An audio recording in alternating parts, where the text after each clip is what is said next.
Hey y'all, what's up? It's your girl Ganjanae and I'm live, baby. Yes, I am live on a Saturday. Okay, it's been a minute. All right, we're gonna do a bonus live. Okay. I told y'all I would wait till Monday, but I was just like, you know what? Let me go ahead and just get this on out the way today. Okay.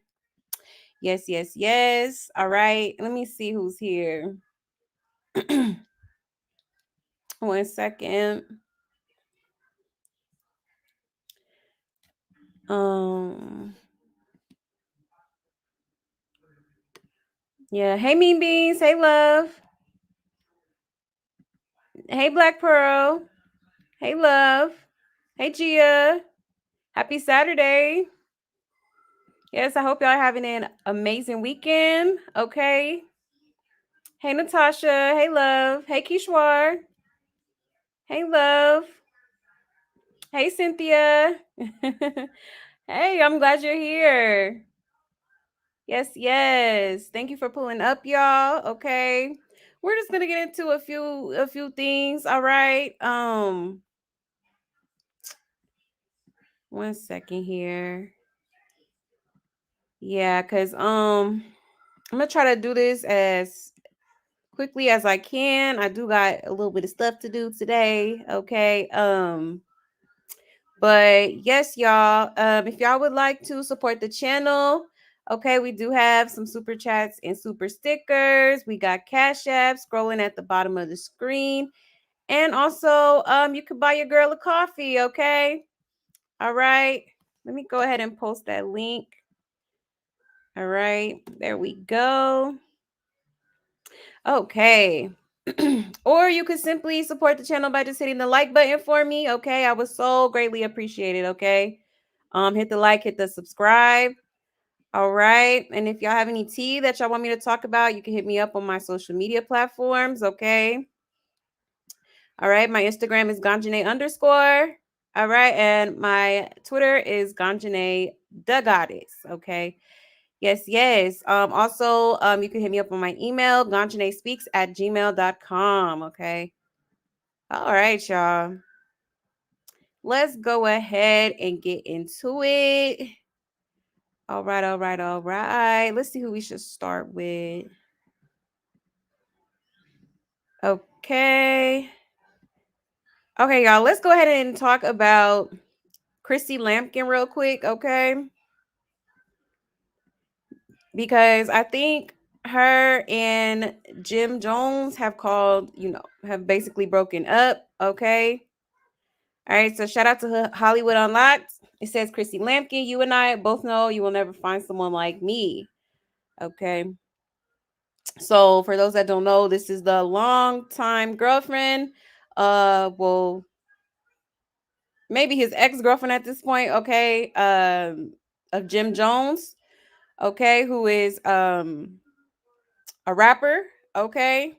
I think they was together for like over 40 years, okay. So they was definitely together for a minute. All right. But this is what she posted on her story. Okay. She said, you and I both know you will never find someone like me. Good luck trying, though. I'll have you replaced by tomorrow. Damn. Okay. She said, don't you ever for a second get to thinking you irreplaceable. Okay. um Man, I never thought I'd see the day, okay? Because like I said, they've been together for what, over 40 years. All right. So it's looking like she's finally fed up. Okay. Not sure what's going on, but obviously, she's ready to move on, or maybe he was ready to move on just by what she said, you'll never find someone like me. Okay, on some Adele-ish, okay. But yeah, y'all, crazy. Crazy. This is crazy. Let's see what people are saying. She's absolutely right. No one else is going to get down on one knee and ask him to marry them. No, for real. Yeah, that is crazy. I remember that. Remember she did that on Love and Hip Hop? She proposed to him. Okay, show did. I could never. I could never.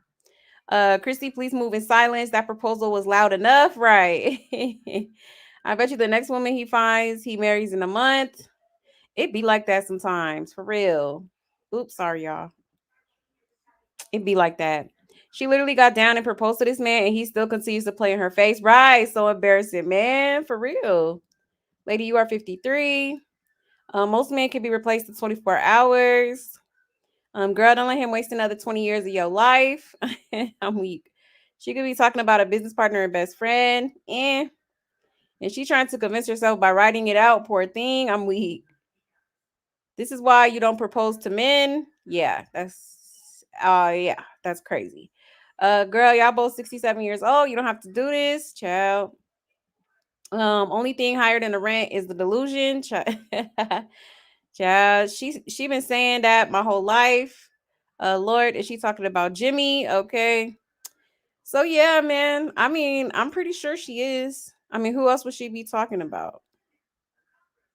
All right. So yeah, y'all. It's looking like, they may be separating, okay? Breaking up, all right? Yeah, it's crazy, man. I mean, she honestly, if we're being honest, she probably should have been left the dude, okay? Because nah. Heck nah. Mm-mm.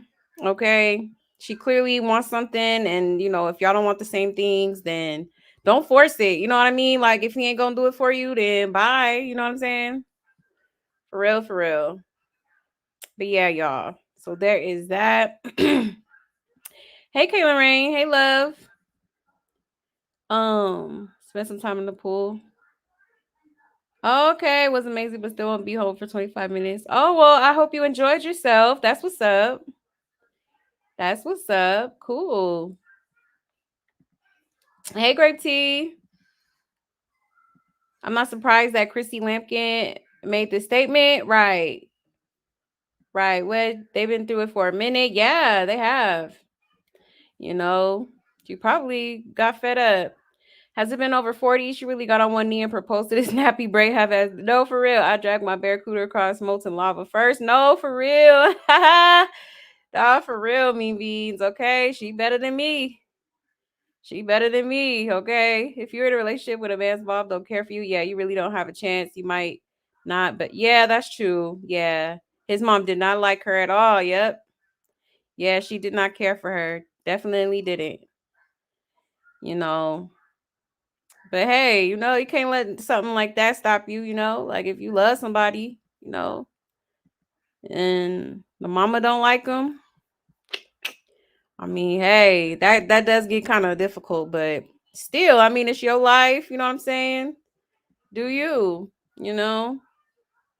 Yeah, Chrissy really thought she was gonna do her big one when she proposed to Jim, right? No, for real. Embarrassing, man. Super embarrassing.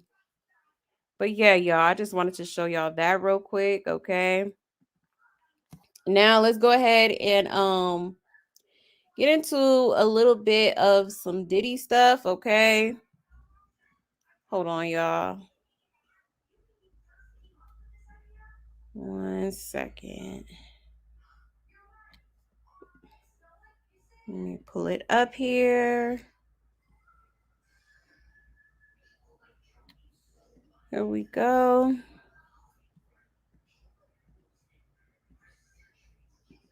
Okay. All right. So it says, shout out to the neighborhood talk, by the way. It says, unfortunate, Diddy is reportedly concerned about his kids and desperately wants to talk to them. Okay. Diddy is having a difficult time adjusting to the detention facility, apparently, but not due to his own discomfort. According to TMZ, Diddy is concerned about his 7 kids and desperately wants to communicate with them. A source close to the family told the outlet that Diddy is doing okay himself, but very concerned. For the time being, the family has been supporting each other. Diddy's twin daughters, Delilah and Jesse, have been staying with a friend of Kim Porter's during the controversy. It's not exactly clear when he'll get to talk to them or how often, but we do know that he gets 3 showers a week and 1 hour of recreational time. Whoo, child. Okay. So yeah, apparently Diddy is all of a sudden worried about his kids. Okay, but where was the concern when you was out doing what you was doing? Okay, for real, for real. That's crazy. Let's see what people are saying in the comments. It says, "Boy, everybody in jail want to talk to their kids. You ain't exempt. Go play cards, right? Exactly. So he forgot he had daughters when he abused other people's daughters, right? Okay. Why men with daughters do other people daughters dirty, right? For real. Yeah, he's still a father. That man is all they got. I'm sorry, but the charges does not cause for no bail. Being locked up for your actual choices with consenting adults is not a crime. Oh Lord, I don't want to hear liquor and drugs was involved. People knew what could possibly go down. Oh Lord Jesus, people just man. Says every parent in prison. Next, right? Why y'all acting like he did something to y'all? Should have thought about that before becoming the baby oil bandit, right? Yeah, I ain't gonna lie. I want to hear about Diddy every day, every minute, every hour. Reporting every little inch of this is uncalled for. I'm weak. No, he's concerned people are talking to them. That's how manipulators act when they are trapped. Right. He's still a father at the end of the day.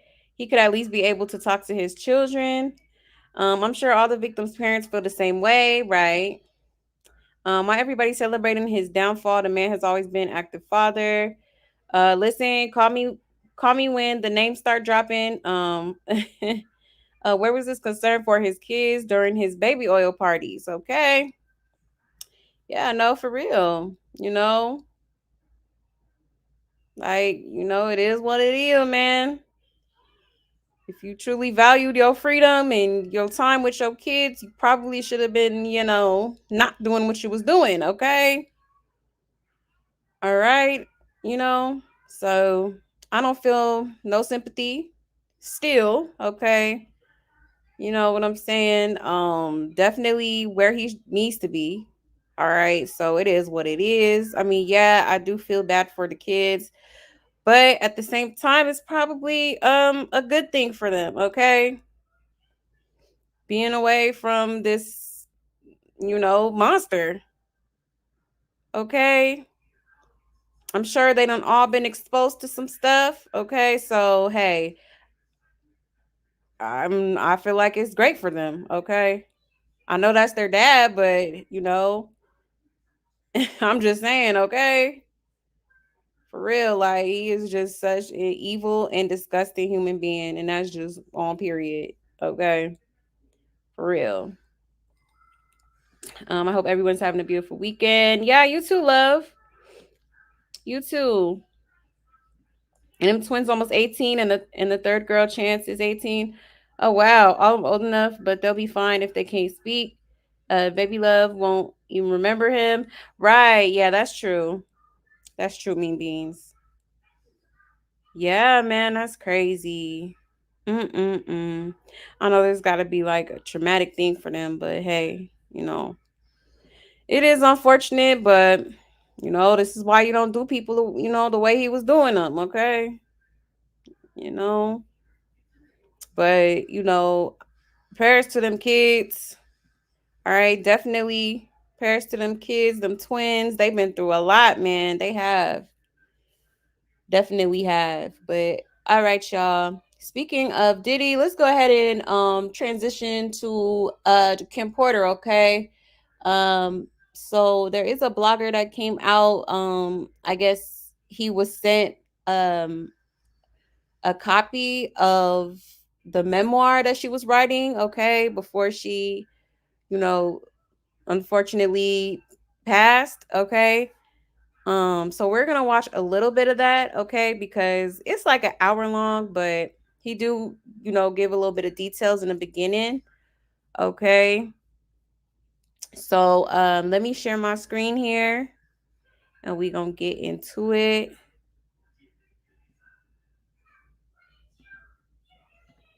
One second here. All right. So shout out to Matthew Cox, okay? Let's check this out, y'all. Fair you. The book will be released along with the tapes. But what I got for you today, my friend, you're getting a treat here. You're getting a scoop that nobody has gotten. I mentioned this on one reel, and it was my most played reel on my entire Instagram. Over 100 and something thousand plays, which for me is pretty big. Like that's a lot more than normal. I'll kind of precurse this. So I'm not going to give the names of how I come into contact with this book, but anybody that knows anything about the Diddy situation, he had a longtime girlfriend, Kim Porter.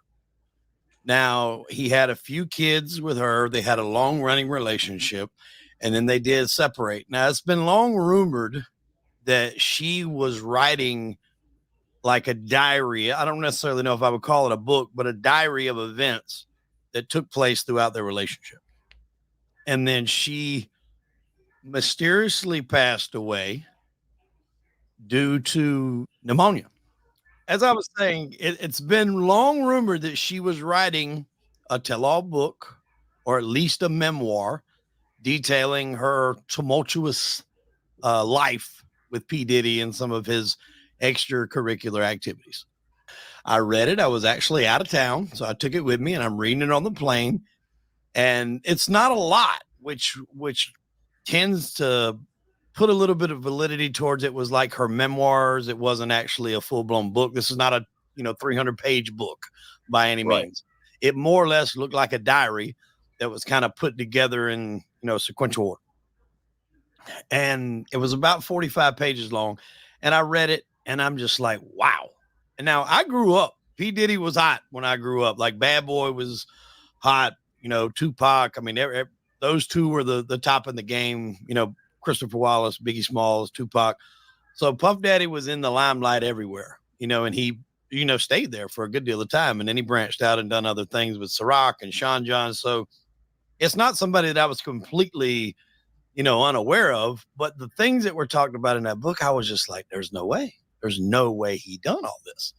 And we're going to talk about a few things in there, because now, like, the more time has went by, I read this book in April. Yeah. The hold on. Let's see. The Southern District of New York would beg to differ. Yeah. Wow. Yeah. That a lot more, that book, that diary that you read is looking more and more credible now. Yes, it definitely is more and more credible. And this is just one woman's accounts, as we'll go through when we get into the, all the charges against them. There's multiple women, multiple crimes, multiple things that's going on that he's getting charged with. Very serious stuff. And this is just one account, one lady. Now, and I'm going to just talk about a few of the things from this book, because there's a lot of stuff in there. Some very prominent people in the music business are named. I'm not going to talk about every single one, but just a few of them. She says when she first meets Diddy that they, of course, began at some point in time to engage in some activity. And which is fine. I mean, by God, go right ahead. Yeah. He's not shy. That's for sure. No, because what his idea of a good time is he wants her to use extra large toys and different things on him, to the point to where he's, bleeding. We do this together.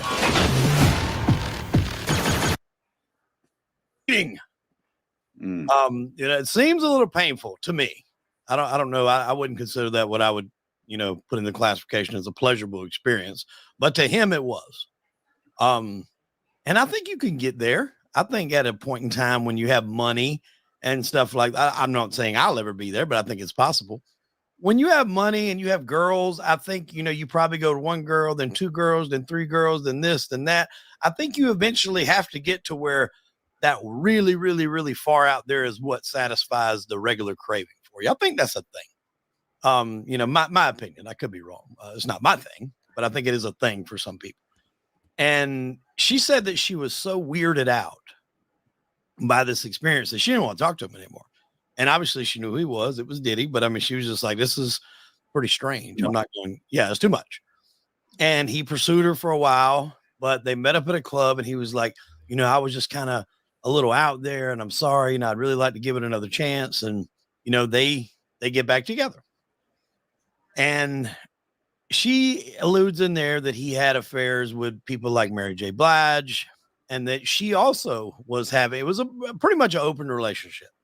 They were both doing their own thing, which is, I think, in Hollywood and that industry is probably pretty common. Right. One of the bigger ones was, and this is the short that that I discussed on the show, was the Tupac situation. Now, she claims in this book to have been with Tupac solo at another point in time. Now, before all the bad blood between East Coast, West Coast, and before everybody wanted to, take each other out, all these guys are friends. Now, there's some pictures in this book of people hanging out in the same location, Snoop, Diddy, etc. And a lot of these, I mean, there's a famous, I forget right off where it's at, but I mean, Pac and Biggie are together rapping at like some concert. It's a famous concert where they get up there and freestyle. So there was a point in time where they all got along. And she Right. said they're at Diddy's home, and they're all hanging out, chilling, and she's like, she's been with Pac solo, and Diddy kind of brings it up like, hey, we've all been with each other, but we've never been with each other together. I've been with Kim, you've been with Kim, but we've never been with Kim together. And almost kind of lays out a competition as to one goes first and sees how long it takes to get Kim to climax. Right. And Pac is, according to her words, and I want to make sure people understand this. I'm reading from this book. I'm not saying this is true. I wasn't there. I wasn't hiding in the closet. Oh, Hollywood wasn't nowhere around there. Okay. I'm going off the book. She says that Pac is immediately like, F that, F this, F that. I'm not feeling that or whatever. And he just like basically cusses Diddy out and leaves. So this sends Diddy into a little bit of a tizzy. He's obviously upset. I don't know whether he's worried that, Pac could spill the beans on what he's into or what. The next day, she says she walks in on a conversation that was had between Pac and a guy by the name of Jimmy Henchman, and that it was an orchestrated setup for Tupac to be shot, which was the shooting that happened at Quad 6 Studios the first time Pac got shot a number of times. Now, I know people are going to say it wasn't Jimmy Henchman, it was this person, or it was that person, or it was Haitian Jack, or it was for this reason. I'm not saying this was exactly what happened. Again, I'm just reading from this book. Now, if you watch that Tupac and Biggie, I don't know if I actually ever watched the Tupac movie, but I know there was a show, and he is going to the studio in New York, allegedly, big season from the street. They wave him up. As he goes into the lobby, he's basically robbed and shot. Now, in Tupac's mind, he's thinking he was set up to come there. That is really, in a sense, what kind of started this whole beef between Tupac and Biggie, East Coast, West Coast. That event was the catalyst. That was the first domino to fall. Now, Pac obviously didn't die. He got shot and he lived, but after that, things just wasn't the same. Now, to hear this book tell it, that was put into motion by Diddy as a revenge for, I guess, Pac dissing off the situation. It seems a little extreme to go to that, I'll admit. But once it doesn't happen, once he's not killed, he's like, all right, well, now he's going to be pissed. Now he's going to think it's us. That will upset you. Yeah, I mean, I can see where he'd be a little, some people shrug it off, but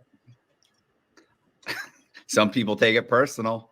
I mean, I would. It's personal. It's personal. So now Diddy. Yeah, y'all. Tupac actually spoke on that. Let me show y'all the video. About the powing at the studio. Okay. Okay. Ciao. Okay. So yeah, I always believe that he's definitely behind the unaliving of Tupac, okay? And also, Keefe D been in court, pretty much saying that yeah, he was paid to off Tupac, okay? I believe he said 1 million. Okay. And he was hired as a hitman. All right. That's why I say Diddy been getting away with too much stuff. I'm glad he's locked up. I don't care what nobody say. Okay, but let's get back into this. He is kind of like, where do we go from here? And so there's a meeting, and he tells, and Big allegedly does not want to do this, but he tells Big to go ahead and drop the track "Who Shot You." This is all in her book. I'm not making this up. This isn't Hollywood's, hip hop fables. This is from the book. Okay. You don't want to believe me, go yell at the author. That's all I can say. That he tells him to go ahead and drop "Who Shot You," because it's almost a poke at Tupac. I don't know if you're familiar with the song, but it's basically, "Who Shot You" kind of says it, but allegedly this was written before that happened. But now when he drops it, immediately it kind of just pours gasoline on the situation. And she says, Puffy's like, well, if he didn't die, he's going to fire back at us. We might as well at least profit financially from this. And so that kind of starts that. He drops that. Tupac drops "Hit 'Em Up," which was probably one of the greatest diss tracks ever. He talks about being with Faith's wife, or Biggie's wife, Faith Evans, excuse me. Definitely not Faith Hill, Faith Evans. And so that's where all those kind of tracks come into play.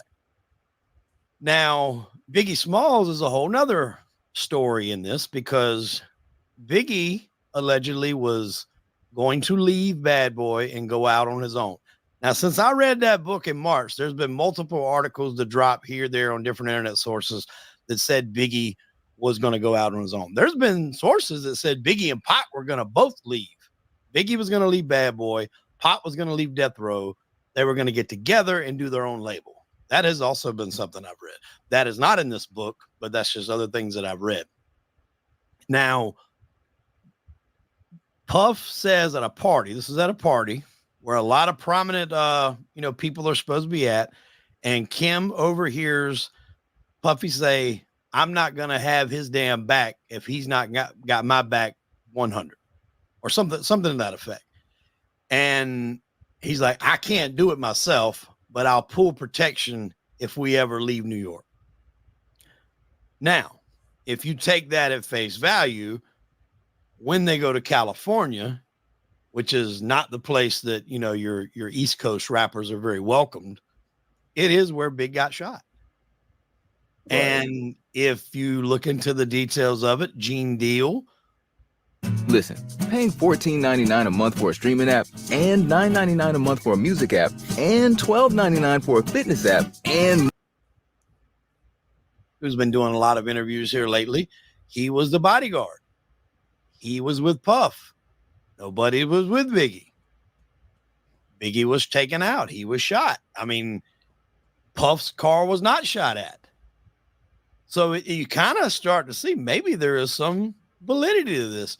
But then I would like, okay, well, why would you take out your biggest artist? Well, if he knew that Biggie was going to leave, he wasn't going to be his biggest artist anymore.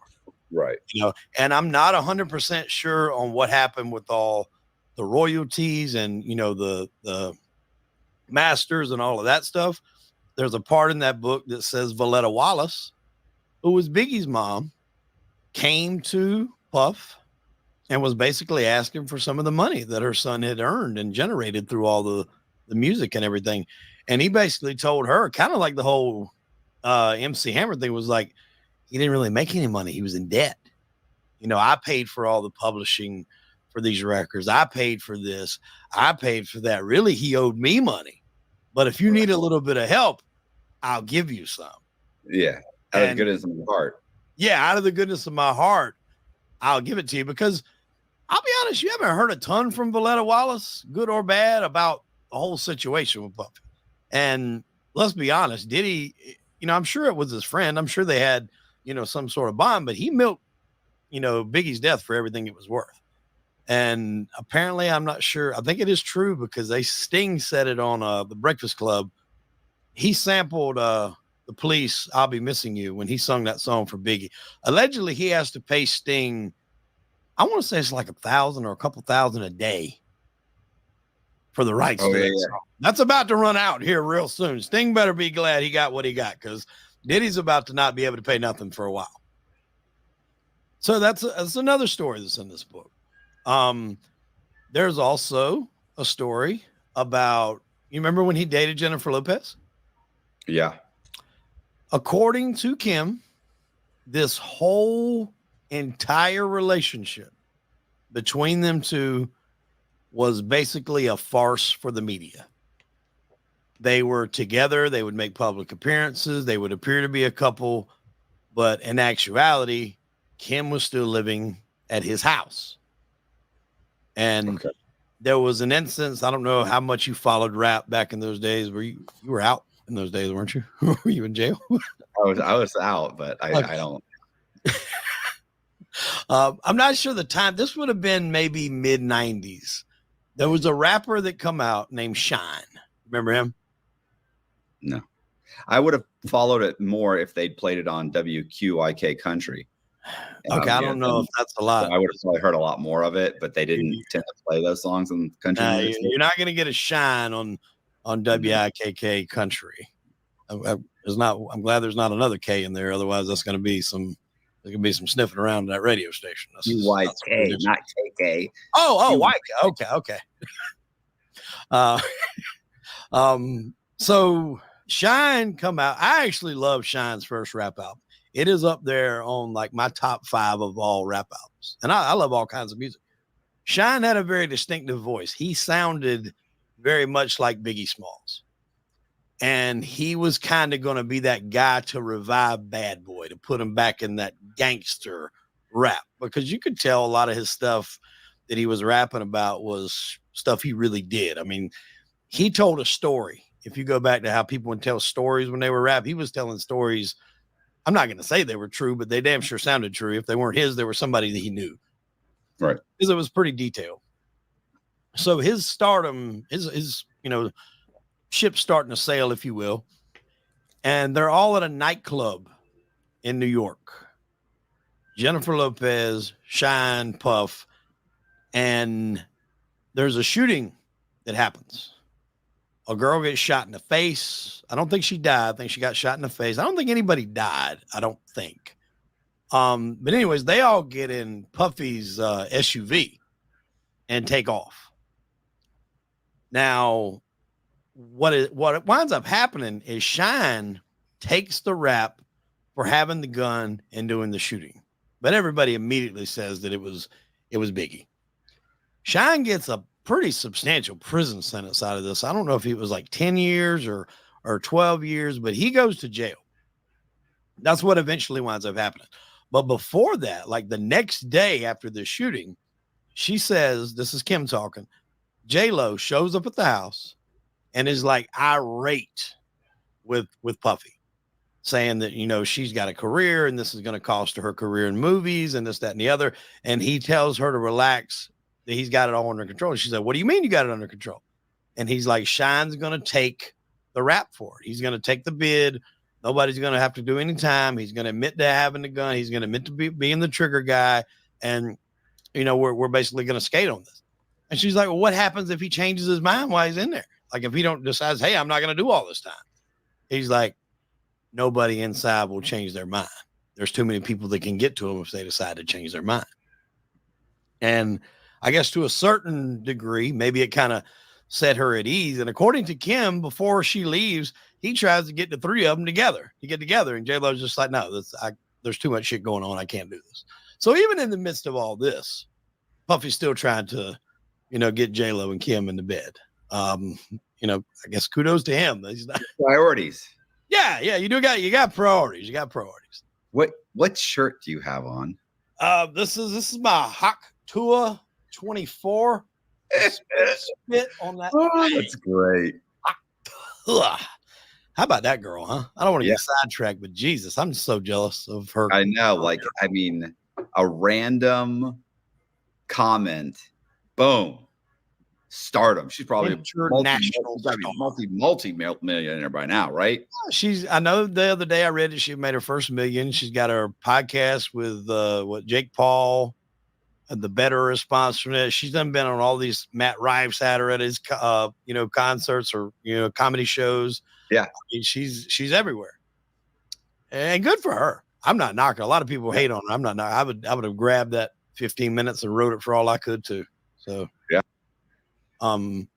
She gets the stuff from the safe, all these videos, and she basically uses that as the exit strategy. And at that point, she says that she's going to write this book, and if anything happens to her, the book will be released along with the tapes.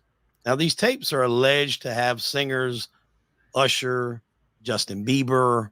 There's a lot of prominent celebrities. Now, these are all guys that have been in the media about being with him. There's videos of him with Bieber saying that Bieber hung out at his house for like 2 or 3 days back when Bieber was really young.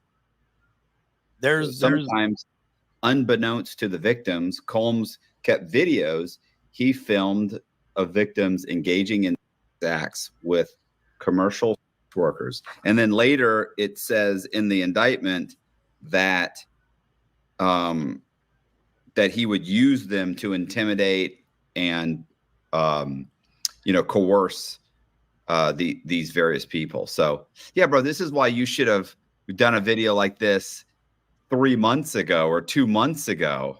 Well, like I didn't at that point. I was just like, I didn't want to come out and be like the delivery guy of a bunch of misinformation and this, that, and the other. I was you got to understand, this is a guy that I would have not thought was responsible. I don't think a lot of people thought he was responsible for this. I interview guys that do that all the time. Yeah, but I don't want to be that guy. I mean, listen, there's a good 15% of these guys that are talking to me on my program, and I'm thinking, I don't think that happened. That doesn't feel right. But hey, whatever. Anyway, the book, it's out, right? Yes, the book is out right now. It's on Amazon. Right. And it's been out for how long? It actually got, I think, dropped on Amazon about 2 weeks ago, but it's been around since April. Okay, so it's been around, whatever, but it's been published. 2 weeks ago, and the indictment just came out. Yes, it's been out. It's been published, I think, on Amazon. It got posted to Amazon roughly 2 weeks ago, and the indictment, just dropped today. And like I said, I talked about. I do what? Do you have a copy of it? Not since it actually got published by Amazon, because everything's changed. It was basically just like it looked like a movie script when I got it. Okay. Now it's got like a cover, and it's actually, I don't know if you can see this, but that's not a bad cover. It's not horrible. It's Kim's Lost Words. It looks a little blurry on the phone, obviously, but the book didn't even have a cover when I read it, which is another reason why I was a little skeptical about all this. But it did have some pictures mixed in there with it, and again. Okay, y'all. So if anybody's interested, there is a copy on Amazon called Kim's Lost Words. I'm sorry, Kim's Lost Words on Amazon. Okay. And like I said, this just come out a couple weeks ago. The indictment just happened, but I read all this, months and months ago, and then little bit by little bit, all these things were coming out. There's clips of him if you search Diddy and Bieber, where he's talking about he had Bieber at his house. And they were partying and hanging out together. And then if you watch, there's a clip with Usher where he's with Howard Stern and he's talking about the Diddy parties. I think they called it something, but it was the Diddy parties that he would go to. And he's basically saying that a lot of shit went on that shouldn't have went on. And Howard even asked, he's like, if you had a son, would you let him go to a Diddy party? And he's like, absolutely not.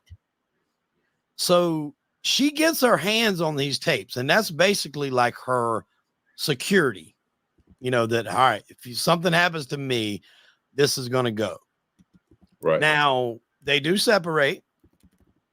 She gets sick and ultimately passes away of pneumonia. He's not questioned or anything in this. They ruled it pneumonia. So I don't want to, drum up a conspiracy with that. But they didn't question him in anything like that. It wasn't ever really looked into. Did he do this? Even though there's been quite a few people in the music industry involved with Diddy that's died of pneumonia. I mean, not saying that's a coincidence, but I'm saying it looks like a coincidence. So she's got this, she passes away of pneumonia. Now her house is robbed. Right. And basically what they're saying that what happened here is, or the consensus is, that Diddy knew she had this. So he went and tried to retrieve all these hard drives. And the word is that he did. Now, obviously, this isn't what's in the book. This is what I was told by this individual of how he became in possession of it. Was Diddy got the hard drive. Diddy got all the evidence back from her. Yep. Okay. All right. Now, at some point, and this is alleged, this is coming second, third-hand information, Cassie got it from him, and Cassie gave it to someone who he knew. And that's how he come in contact with it. Cassie is the girl, obviously, that was shown in the video of him really, really brutalizing in the hallway and next to the elevator. That's the video that released probably 2 or 3 months ago. I don't know if you remember that one or not. It was pretty graphic what he did. Okay. Chasing her down the hall, beating her, kicking her, and all that. Allegedly, she got it from him, and whoever she gave it to knew the person that I was speaking with, and that's how they actually got it. They're obviously worried about repercussions from releasing this, but they wanted the truth to come out, and so that's kind of where we are. Now, you notice the name on that book of the author? Yeah. Well, it's not the author. She's it's by Millwood or whatever, Jamal Millwood, T. Millwood, for Billy Porter. Right. Now, you want to know what you get when you Google Jamal Millwood? Mm-mm. This just kind of goes further down this rabbit hole. This was an alias of what allegedly Tupac Shakur used after he faked his death. Oh, okay. So I don't know whether this is just like a little inside thing or what with this. But yeah, there's a lot more stories in there, man. There's stuff with Jay-Z. And I think I might have skipped over that part, that allegedly Jay-Z was the one that told Biggie, or told Puff, that Biggie was planning on leaving, which is what kind of set that in motion that he was going to pull protection and he wasn't going to back someone that wasn't backing him.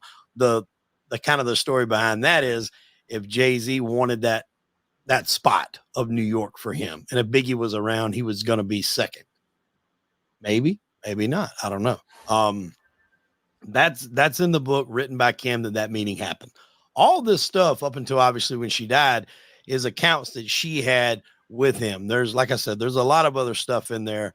We'll put the link up obviously in the description if you guys want to go check it out. I'm telling you, just to read this, it was really, at that time, like I said, it kind of took me a little bit by surprise, but now with all these indictments, and we can get into these indictments, it seems like this book was spot on, because we're not just talking about a few minor instances here. He's got racketeering charges, which carries a life sentence. A lot of the mob guys that I've interviewed had racketeering charges. He's got kidnapping charges that are a minimum of like 10, and these trafficking charges can go up to life at the minimum of 15.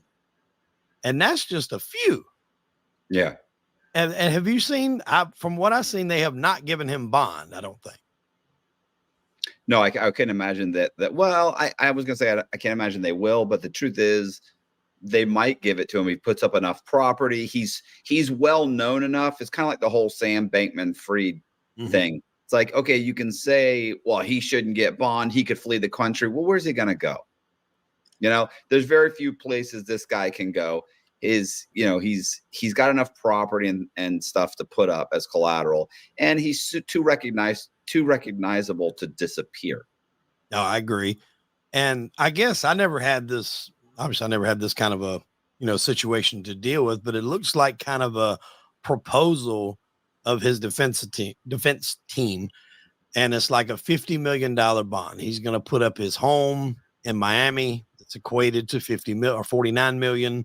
Obviously he can put up other assets of his businesses. Part of the deal was he would be, I guess, confined to his home in Florida and his home in New York and New Jersey. Put an ankle monitor on. Okay, y'all. So I just wanted to play a little bit of that because it is kind of a long video. But if y'all want to watch the rest of it, his name is Matthew Cox, okay, on YouTube. So y'all can go ahead and watch the rest if you want, okay? Because we do have a few other things to get into. Um, hold on real quick. Oh yeah, let's play this real quick. Hold on. Cause Usher was at an interview basically talking about the flavor camp that Diddy used to have. Okay. Y'all remember this? Check this out. I moved to New York City and I lived with Sean Puffy Combs for a year. That's the crazy thing. Now, that was L.A. Reid's idea, right? We're sending you New over York to something City. called Puffy Flavor Camp There you go.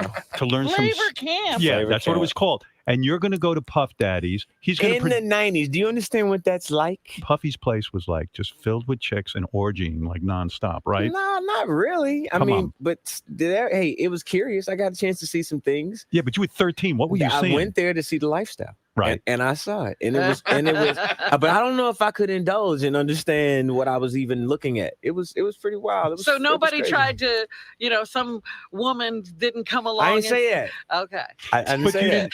What I did say is that there were very curious things taking place. And I didn't necessarily understand it.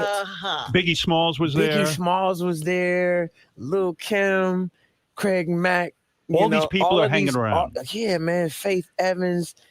And your parents Jodeci, were Mary okay? J. Blige. They didn't know nothing about this shit. Oh. I was having a good time. You know what I mean?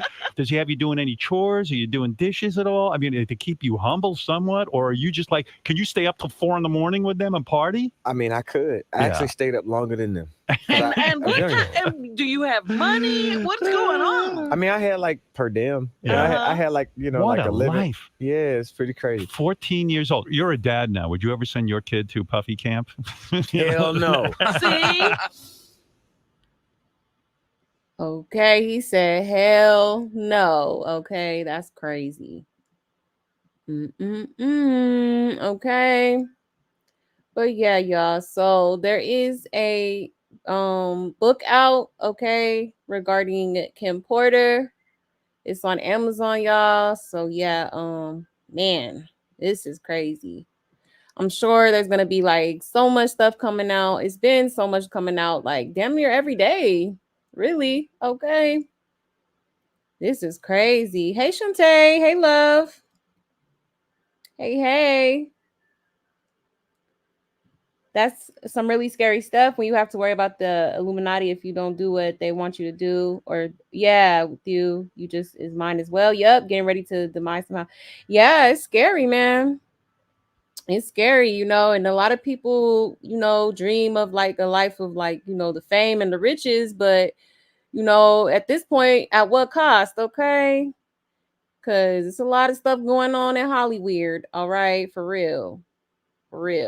I'm surprised they haven't arrested his mother as of yet. Right. I think she has a lot to do with it too, for sure. For sure. Yes, hit that like button, y'all. Okay.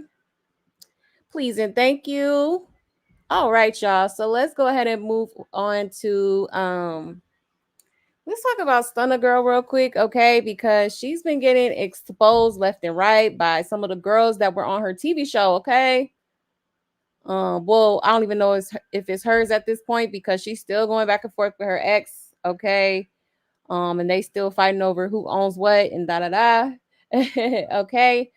But y'all, one of my homegirls, she subscribed to Red Rum TV and she said she's gonna give me her password. So I'm gonna watch it and I'm gonna let y'all know like my opinion on that pretty soon here, okay?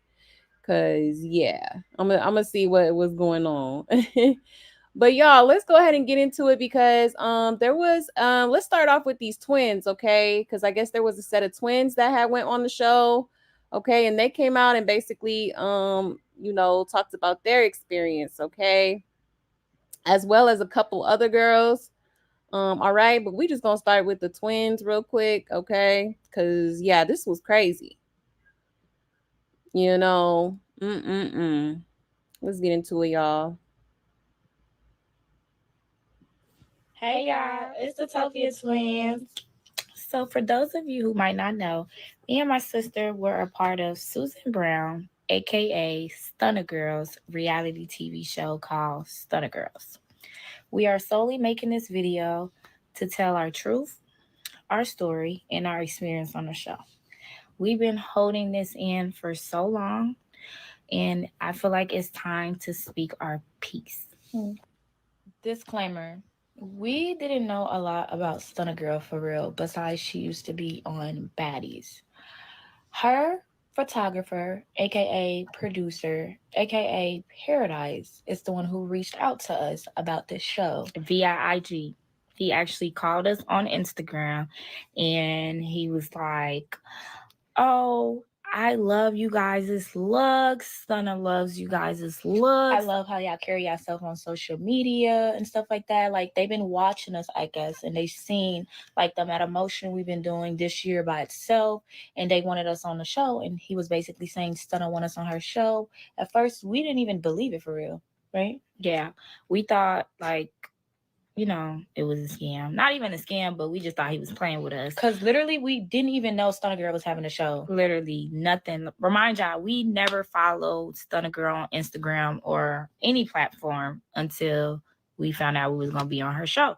So, yeah, so Paradise got to sending us contracts and NDAs, and that's when it was like, oh, okay, so this is for real. Like, this is for real. So that's when he told us to go ahead and sign those contracts and documents and send it over ASAP. Like, y'all, he was rushing us to send over those documents.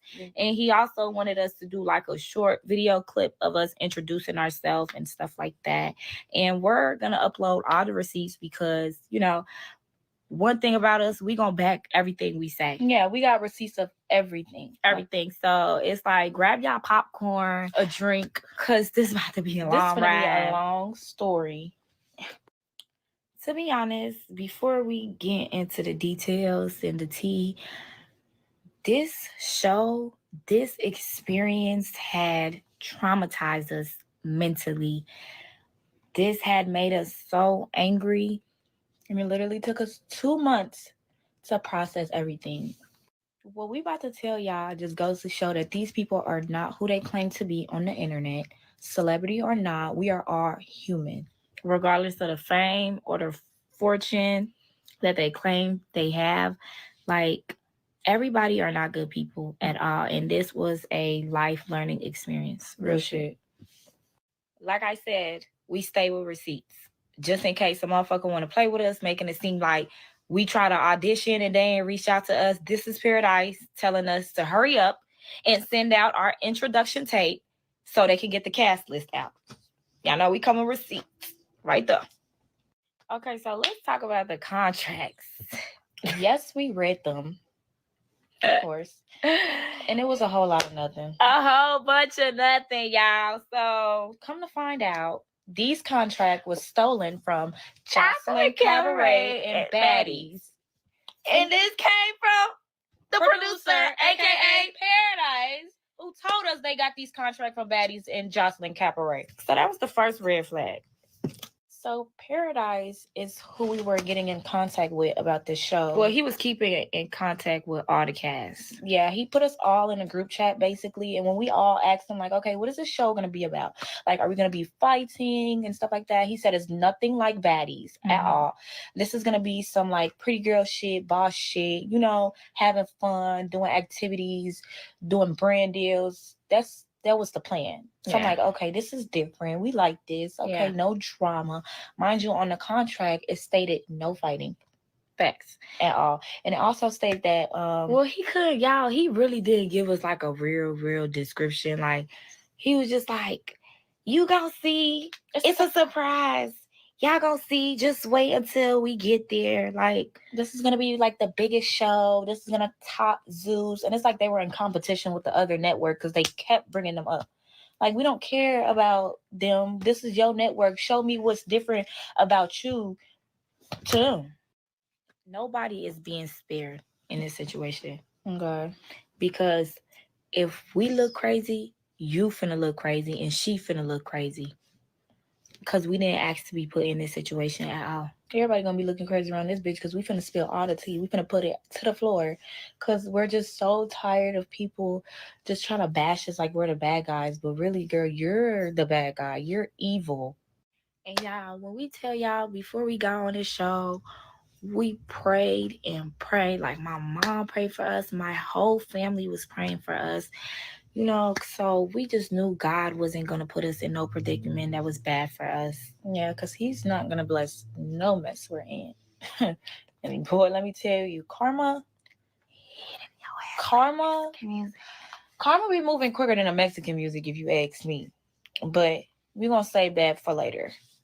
So before filming, she would go on the internet and give us our flowers, saying how pretty we are and stuff like that. And she can't wait to meet us. How her cast are different, like, you know, um, we came from everywhere, all her supporters. I don't know. Y'all seen what she was posting on the internet, like, saying she did her big one with her cast and giving us our flowers. And don't get me wrong, she did an amazing job with the cast because I think we're all some pretty ass girls. Yeah, she definitely. I can say that. Yeah, she did her big one with picking out the cast for sure. Everybody was literally bad bitches, like literally bad bitches. Everybody was baddies.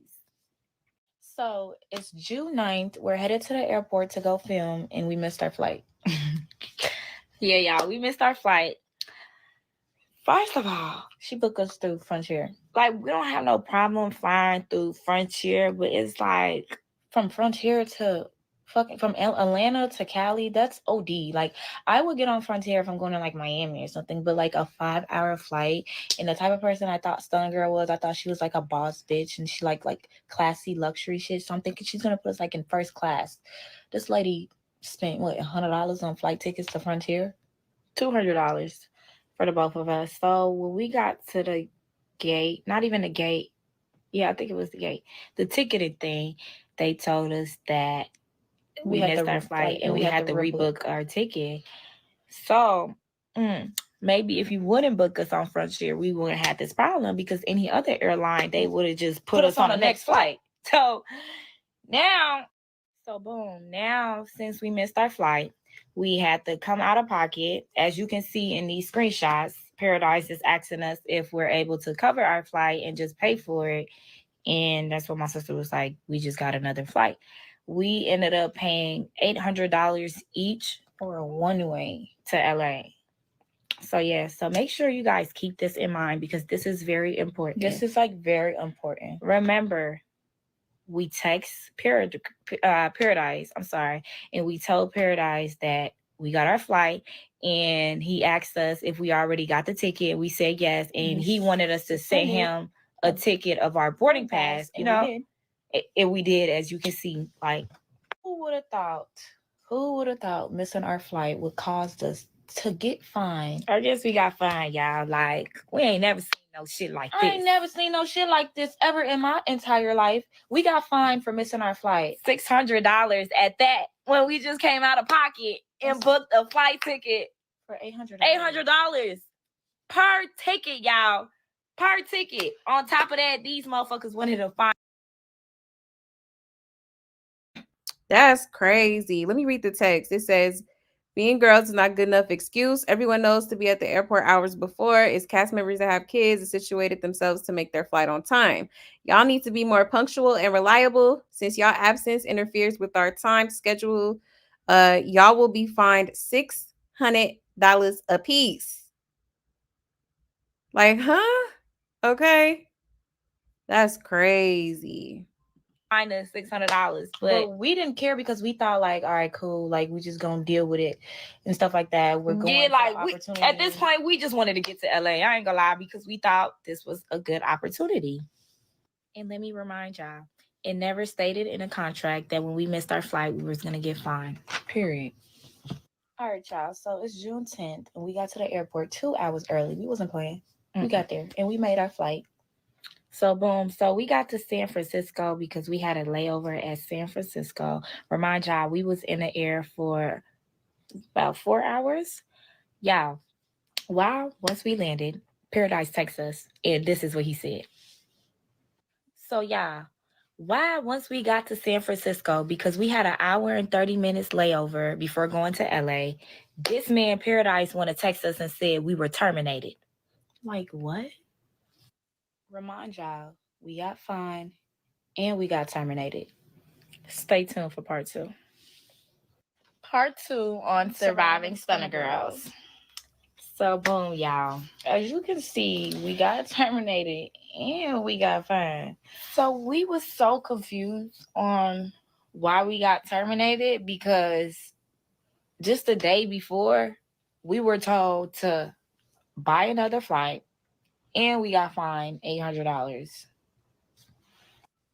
So guys, we had an hour left before we board on our flight to LA.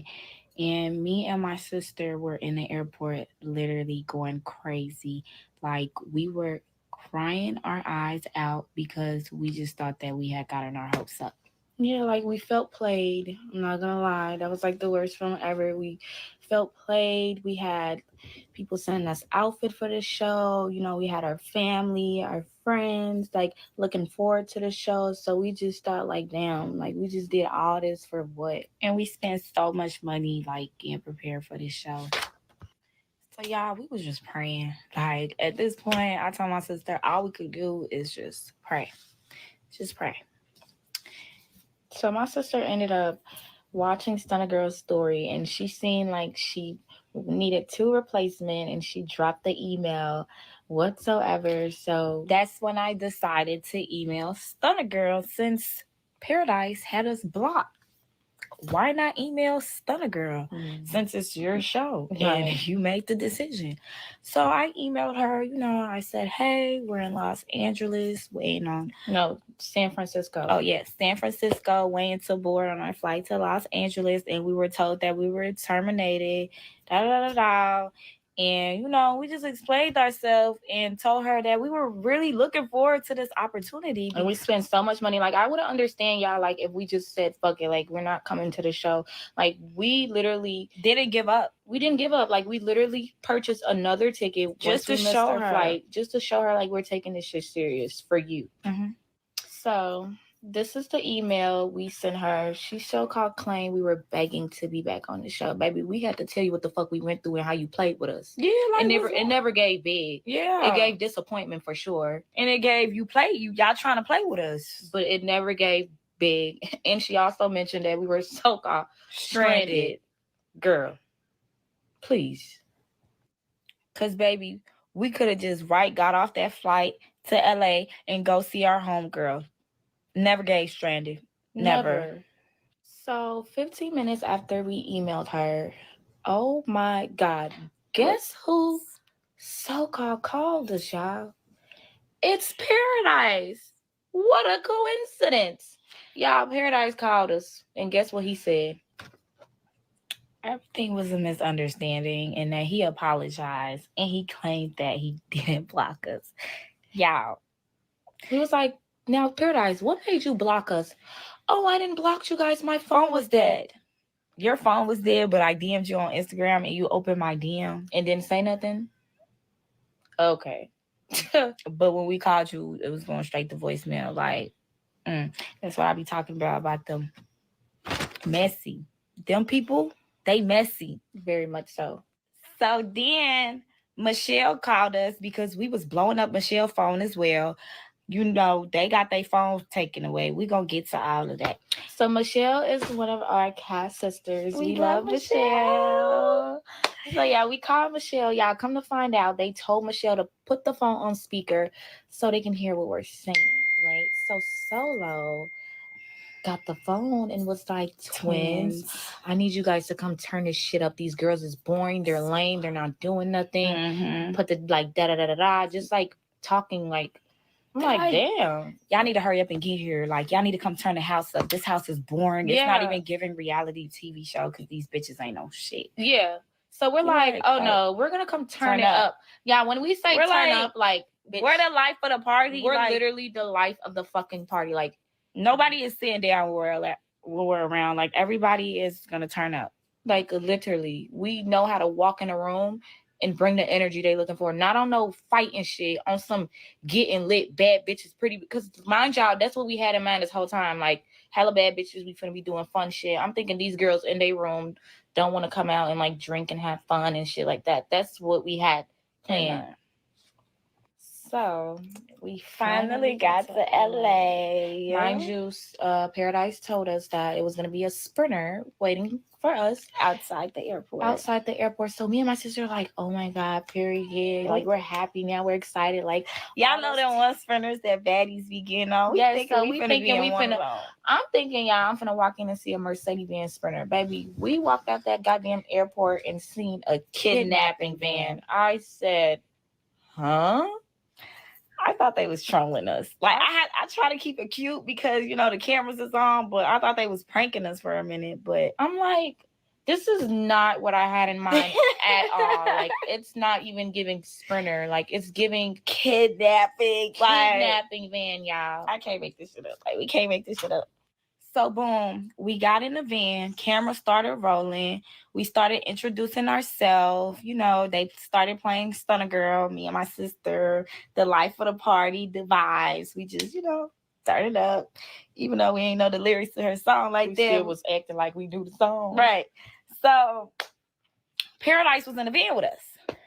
So, his messy ass started asking us questions about the girls. Like, how y'all felt about the girls? And me and my sister we're so excited to meet the girls. Like, literally, we're so excited to meet the girls. And then, mind you, we found out Summer Bunny had left the house.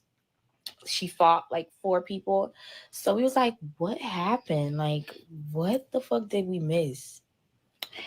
Anywho, Paradise basically wanted us to talk crap about the girls. But we wasn't going for none of that. Yeah, like, it's like, you keep asking the same question. We telling you we can't wait to see the girls. Like, what else you want us to say? Yeah, like, he wanted us to be messy and shit like Mind that. You, we were all already talking. Like, even before the show, us and the cast were talking. Like, we all follow each other on Instagram. We all was talking in the group chat damn near every day, to the point Paradise told us to limit our conversation in the group chat, so we won't have to talk every day. Like, what type hating that shit? Y'all don't want us to be friends. They didn't want us to be friends. They hated the fact that we were all close. So mind y'all, all this was a part of their plan.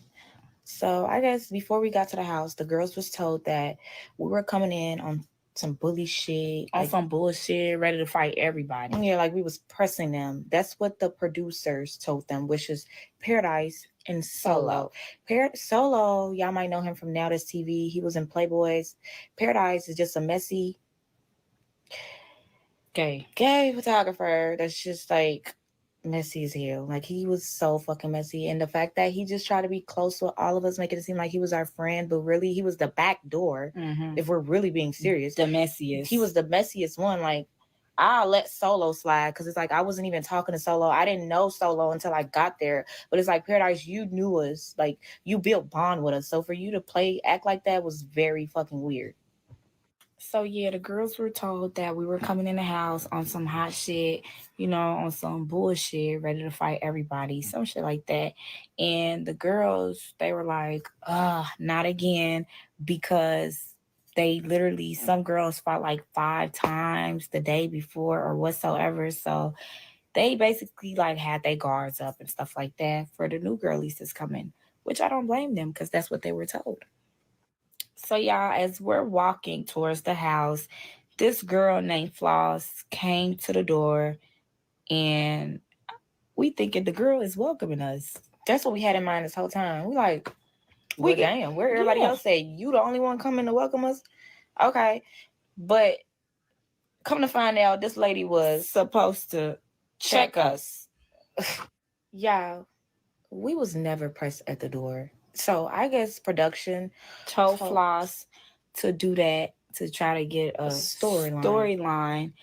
And we were so confused. We thinking like, you know, everybody came from different states and shit. We thinking the bitch, her lingo different. So she like, looking at my what y'all want? I'm like, I'm on whatever you want. Like I'm looking at her like, baby, I'm on whatever you want. So it's just like, we were confused. Like, I'm looking at her so lost. And then all of a sudden she told us what production told them that we said, and we was like, what? We ain't never said no shit like that. Like, now she clueless and was like, oh well, that's what I was told.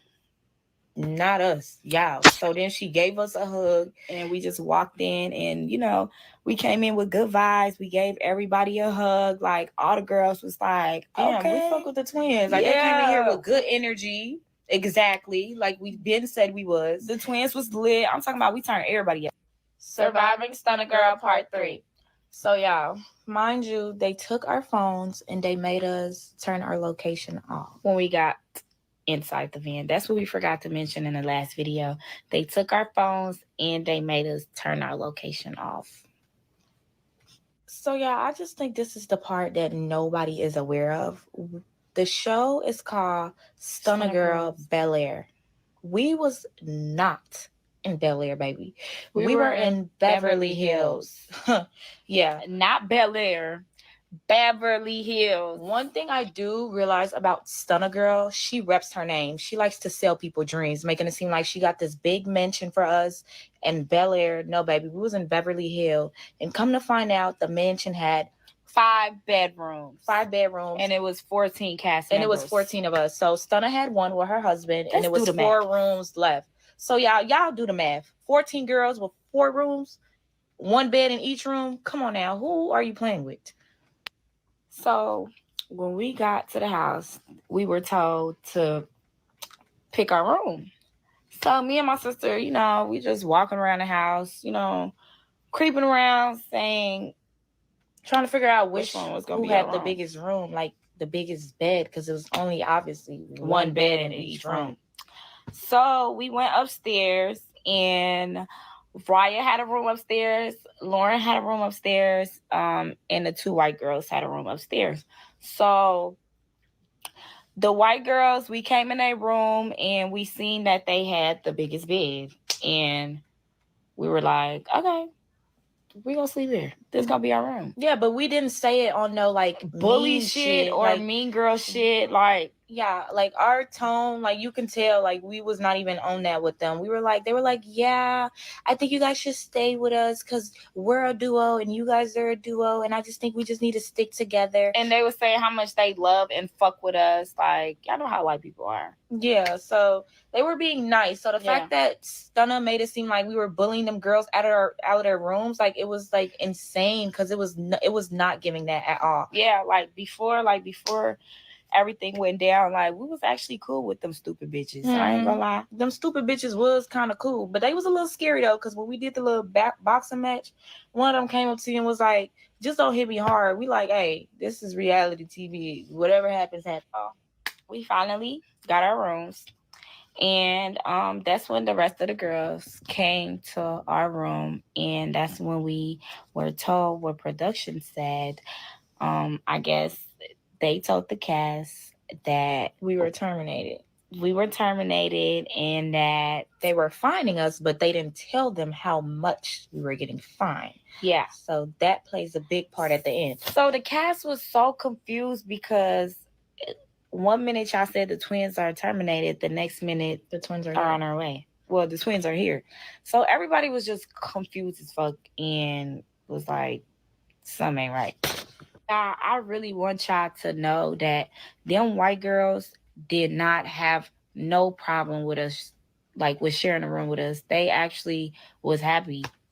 Literally, like we had a long ass fucking conversation and everything. Like Raya came in our room, and we had a conversation with Raya, and Raya told us what was said.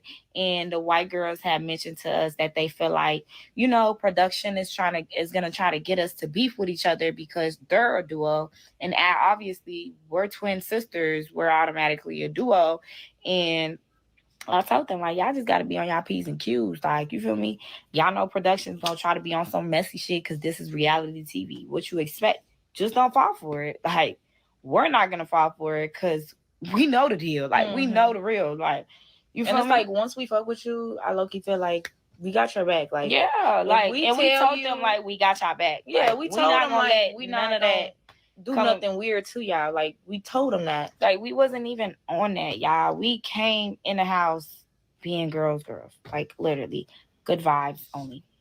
So let's talk about production. Y'all, that was not a real production team. Like literally, we didn't have no type real securities, no camera crew. All of the production and security, the cameramans, they were all related to Stunna and Moolah. Literally. Like, them was they peoples. And they literally got security shirts made.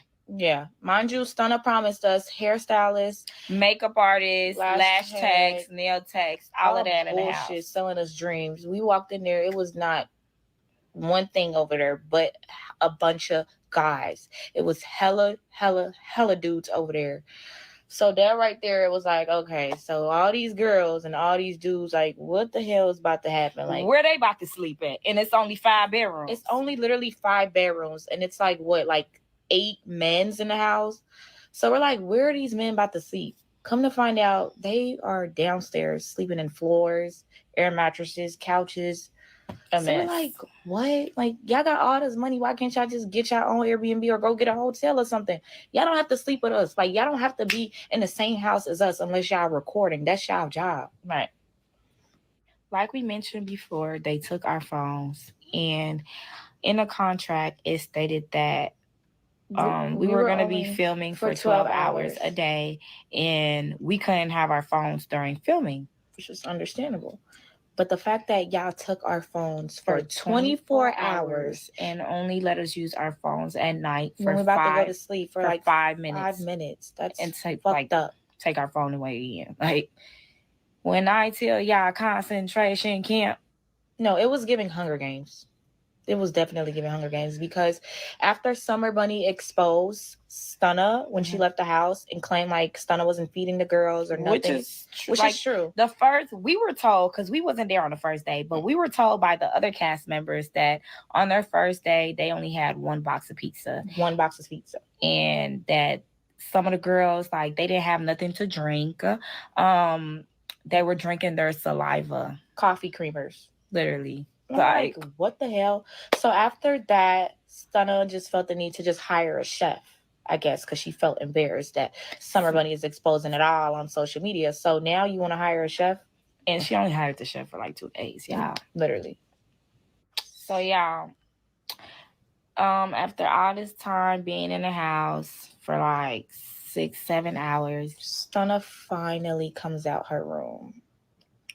Okay. And when I tell you, she didn't say nothing to us. Like, she just walked straight past us. She is not a girl's girl. She has a mean-ass attitude, a stank-ass attitude at that. And, like, I'm not going to lie. I'm a person, I go off vibes and energy. And I've never, like, just felt something so dark, like, when she walked past. Like, I just knew this person was so full of evil in her and darkness. Like, that's how bad it is. Like, I'm not even over exaggerating. Like, y'all can ask anybody in the cast and they would tell y'all the same thing. Like, Stunna is not a girl's at all. Stunna didn't try to get to know none of us. She picked and chose who she wanted to talk to, who she wanted to fuck with in the house. And the only time she would come out her room when it was time to eat or if there was like a fight going on. Yeah, but most of the time she would be in her room the whole time. I can say Moolah, it was Moolah's show more than Stunna, because he was doing more than Stunna. Yeah, Moolah was more present, if that makes sense. You know, like, he was telling us what to do or what he got plans for us and stuff like that. Like, he was giving CEO of the show. Like, Stunna, I don't know. That bitch girl was just room doing who knows what in that fucking room. And Moolah exposed it. And now it makes sense. Now it makes sense, because you all the time you was in the room and all the girls was like, just stay locked up in their room? And this is supposed to be your show. Like, why the hell are you closed up in your room? And then you're telling social media, oh, I'm not in the same house as my cast members. Baby, you are downstairs. Stop fucking playing. She's such a fucking liar. She's such a liar. Like, she's a pathological liar. Like, I don't understand this lady. Like, she literally sells her fans dreams. And it's like, no, fuck no. Like, these people have to know the truth. Like, baby, you was not in no other house. You was in the same house as your cast. Literally. Trying to be funny, like, I'm not like Natalie. And she just keep bringing up baddies like, oh, you guys better be lucky. This is not like baddies. We used to get locked in our rooms. We ain't had no food. Yeah. We used to survive off DoorDash and stuff like that. Like, Okay. You deserved it. Obviously. like it's probably lies. You know, she always telling lies. Yeah. So, part 4 coming up next. Surviving Stunna Girl Part 4. So, y'all, we forgot to mention in the last video that one of the white girls literally wanted to go home because they was like, no, this is not me. I'm not about to keep fighting. This is not what they signed up for. Yeah, so they was like, they don't think they would stay for the whole 2 weeks. Mind you, filming was supposed to be for 2 weeks. So the next morning, we were in Ebony and Lauren's room, and Paradise pulled us to the side and said, Stunna's not happy with the white girls. We're like, what? So I guess Stunna heard that one of the white girls were complaining, saying that they don't think they're going to stay here for the whole 2 weeks and that they wanted to leave. Yeah. So Paradise telling us like, oh, you guys have to get them out of here. Like, they got to go. Y'all got to pack their stuff and go. So we looking like, what? Like, these is our roommates. Like, these people ain't did nothing to us. Like, what the fuck? We're not on, like, we didn't come on the show to be no bullies or mean girls. And that's exactly how she's making it seem like on the show. She's portraying us like we're these bullies. And that is so crazy because we're literally the complete opposite. Like, literally. And anybody would tell you that. That's why the show is not making sense. It's not making sense. The fans has questions, Stunna. Like, it's not making sense.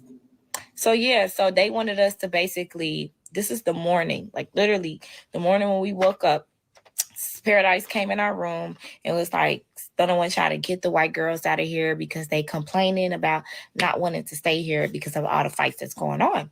So we like, okay, well, I think we should go and have a conversation with them. I don't think we should kick them out and see like how they feeling. Yeah, like why they want to go home, you know?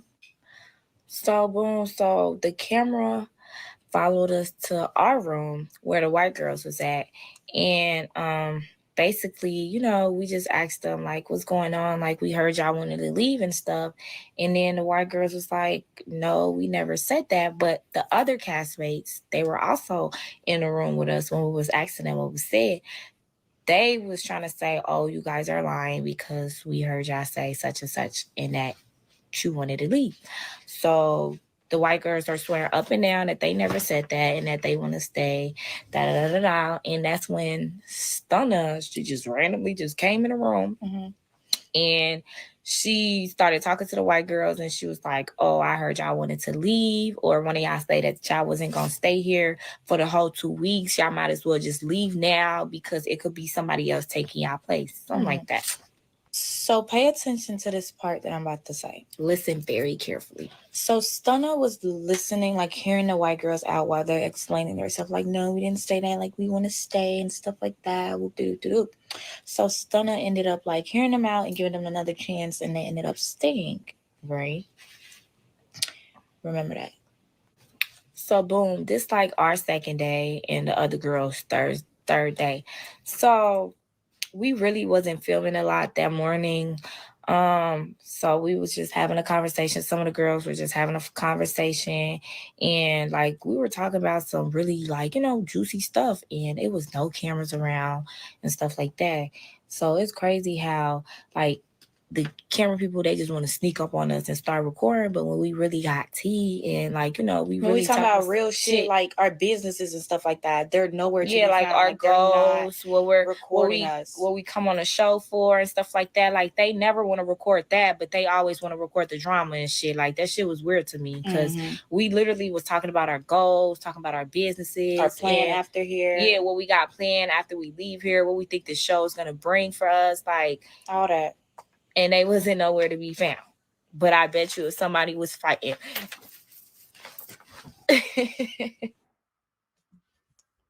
Child, okay. That's wild. Okay, so first of all, for them to have a 5-bedroom house with 14 girls is insane. Okay, That is crazy. So basically, and then they said each room had one bed. Huh? Really? Okay. Honestly, if I was them, I would be getting some sort of lawsuit together because that has to be illegal. Okay, especially with some of the things that they said was in the contract, like the whole little $600 fee was not in the contract if you missed it, because they missed their flight.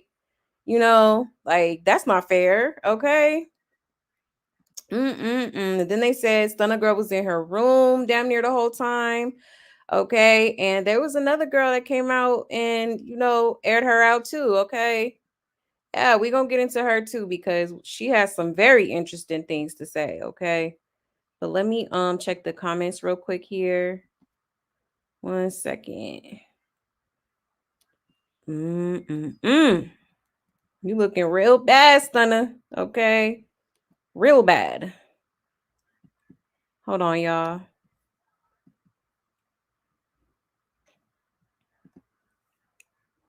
One second. Yeah, they are very pretty. Yeah. Yeah, quicker than Mexican music. I'm weak. Nah, for real. That karma, man. Yeah, them missing that flight was God. No, for real. Facts. Facts. Nah, they got scammed to film. Yeah, I think so too. That's what it's given. That is definitely what it's given. Insane. Because I guess part of the contract said that in order for them to get paid, they would have to stay the whole duration of the show, which was apparently 2 weeks. Okay. So yeah, man, that's crazy. Yes, hit the like for me, y'all. Yeah, super crazy. Unbelievable. Unbelievable. I knew Stunna Ish was gonna fail. She's a very jealous and envious type. Yeah, she definitely is. Definitely is. I feel like she was just trying to compete with Natalie, okay? Trying to prove that she could do better than her or something. Yeah, I knew she was a liar. Yeah, me too. Delusional AF, very much so. Right, and can't fight. Yeah, not at all. Okay. I love when they speak at the same time on the same word. Yeah, me too. Yeah, they were cute. Cute twins. Yeah, I'm in tears. These twins are exposing that fraud. Right. Right. They put it all out. Okay. Show did. That's crazy. Hey, Ari. Hey, love. Yeah, they definitely have a lawsuit. Right. Definitely. I would for sure take them to court because, yeah, that is crazy. But let's get into this other girl, y'all, because she definitely had some more things to say about her experience with Stunna Girl show. Okay, check this out, y'all. Going to be my Surviving Stunna Girls TV show. Fuck surviving the TV show. Surviving that bitch, Suzanne Sade Brown. Yeah. Now, disclaimer. This is solely based off my experience, things that I've seen, heard, and definitely have proof of. Don't play with it, because we're not gonna come talking and don't have no type of receipts. And granted, other cast members, shout out to the twin, love y'all so much, and Chastity, everyone. So I feel like this is just a disclaimer for other people that want to do the show, or honestly, a lot of y'all just need to know who she is as a person. Like, her fans are so brainwashed, and this bitch is a fucking liar. Like, you're a liar. You are a big ass liar. Something is mentally wrong with you. So you need to get that checked out. But yeah, so let's just get straight into it. But one thing I will say is I naturally, genuinely supported that girl. I'll never take shit from her when it comes to her talent. That bitch can rap. But as a person, basura. Okay? Yeah, bitch. Trash. Fuck the talking. Now, I'm going to show y'all my audition tape as well, because she stated after the show was filmed, which y'all don't know what the dates were, so I'll put that out there as well. But after the show was filmed, she was like subliminally posting about her cast members on her Red Room page and her Girly Girl Co page, like she's doing right now as we speak. The bitch has been arguing with herself for 40 days and 40 motherfucking nights. We ain't said shit till now. Yeah, let me go ahead and show y'all. Bitch, right, go, new face. Like, stop playing with her. Right, Renee. I am 24 years old and I am fresh out of Phoenix, Arizona. I'm a Capricorn, so that means I'm a born hustler. I'm a real go-getter, real trendsetter. Like that. You feel me? I bring light to. That was a little snippet of my audition tape that I sent in, and they called me, I want to say like maybe 2 weeks later, telling me that I got the job. Producer, aka fucking Paradise ass, really a photographer. That nigga's known for photography, so for them to just be slapping names on people is insane to me. But he called me and was like, yeah, I just want to say you're one of the first ones that got picked, whatever. We love your look, your energy, like we just know you finna bring the vibes. Yeah, I have a very strong personality, as you can tell from the energy I'm giving through this video. Like, this is really who I am. And honestly, it does rub people the wrong way. I don't really give a fuck because I know at the end of the day my intentions. I know who I am as a person. I'm very confident in myself. And a lot of people don't like that. When you're true to yourself and you know who the fuck you are, you're going to, everywhere you go, you're going to intimidate somebody. You're going to get under somebody's skin. Like, that's just what it is. And that's exactly what happened with me. Jack, she would not fucking with that shit. She thought I was going to be a yes bitch. She wanted me to be yes bitch like the rest of them hoes. And it never gave yes bitch. So yeah, they told me word for word, bar for bar. This nigga said on the phone, it is not supposed to be Zeus or not as TV. She wants classy vibes. That's why she picked the girls that she picked. Well, technically speaking, he picked us, but she approved it, quote unquote. That's what I was told. He wanted it to be a sisterhood type of thing. She wanted something classy. She was just basically trying to like, that's crazy because the twins said the same thing. It wasn't on the show, wasn't supposed to be about fighting or like have like, you know, baddies vibes. Like they was all supposed to just be on some quote unquote boss B stuff. Okay. Interesting. But yeah, y'all trying to put the girls against each other and make them fight. Child. Outdo her competitors, if that makes any sense. And I feel like she solely came up with Red Rum and like came out with this shit because she wanted to like try to do Natalie's job better than her, and the bitch failed miserably at that shit. Yeah, no. So they sent over all these NDAs and contracts that we were supposed to sign, and I definitely read that shit and it said a bunch of fucking nothing. And we weren't supposed to be touching each other's property or each other in general. Something about like having sex on a show, like they're not liable for any STDs and other bullshit. They also stated, keep this in mind, this phone rule, keep this in mind. In the contract, it stated that we would be filming for 12 hours a day and we would allow to have our phone, but we could not go live, obviously, and we couldn't really post pictures and shit while we're filming or on set, but we were allowed to have our phones and do other shit. That wasn't even the case. That was not the case at all. So yeah. We were put in a group chat with all the girls and we were talking at first, and then Paradise basically told us like, you guys are not allowed to talk to each other. We want this to be organic when y'all all meet in person. So keep the conversations, cut that shit short. So we did. I didn't reach out to nobody. I just followed the rule, like whatever, like, okay. Now, mind you, also, I know what type of, this isn't my first time trying to do reality TV or being on set, being filmed. I know what this shit is like. I know how this works. So I'm like, trying to go in here with a professional mindset. Let's fast forward to June 9th. I get on my plane. I get to the airport. And well, before I get on the plane, I go live with Lauren. And after the live, we was on the phone for a little bit, just basically like giving each other a little bit of who we are. And she seemed like a real sweet girl to me. Like I was like excited to meet the cast, excited to meet her. I'm like, this girl's so cute. Oh my God, blah, blah, blah, blah. We told each other on the phone we were going to be roommates because we were the first two girls that we actually conversated with. And I told her that, like, I didn't really speak to nobody else. You're the first girl that I've ever really spoken to on the cast besides Michelle. Love Michelle. Hey, boo. Yeah, so I was like, we could be like roomies, whatever. She agreed. Cool. So I get on the plane.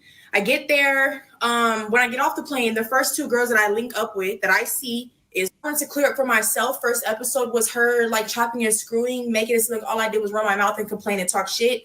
Yes and no. I was speaking facts. People are used to living a certain type of way. So the fact that I got to eat on your time is driving me insane. The fact that I got to eat shit and sleep on your time, I'm not fucking with that. Like, bitch, if I'm hungry, I should be able to come down to this kitchen and get a fucking snack, a bottle of water, something. Why you got an Airbnb, mama, with no food in it? Why didn't you think to have that shit prepared before your whole cast came in? We didn't come during the day. Bitches didn't get into that motherfucker till like 8, 9 o'clock at night damn near. Like, you had all day to figure that out, but instead you get a fucking party box of pizza from Pizza Hut, bitch. Like, come on now. An Arrowhead water, a 24-count Arrowhead water. The whole cast didn't even get that. The whole cast didn't even know that shit was even there for it. It was gone like that. You feed in production, they eating the majority of the food before the rest of the girls could even eat. Like, other cast members can attest to that. And that whole, when Summer Bunny went home basically saying, oh, she only had a box of pizza, that shit was real. That's what made her go hire the chef the next day.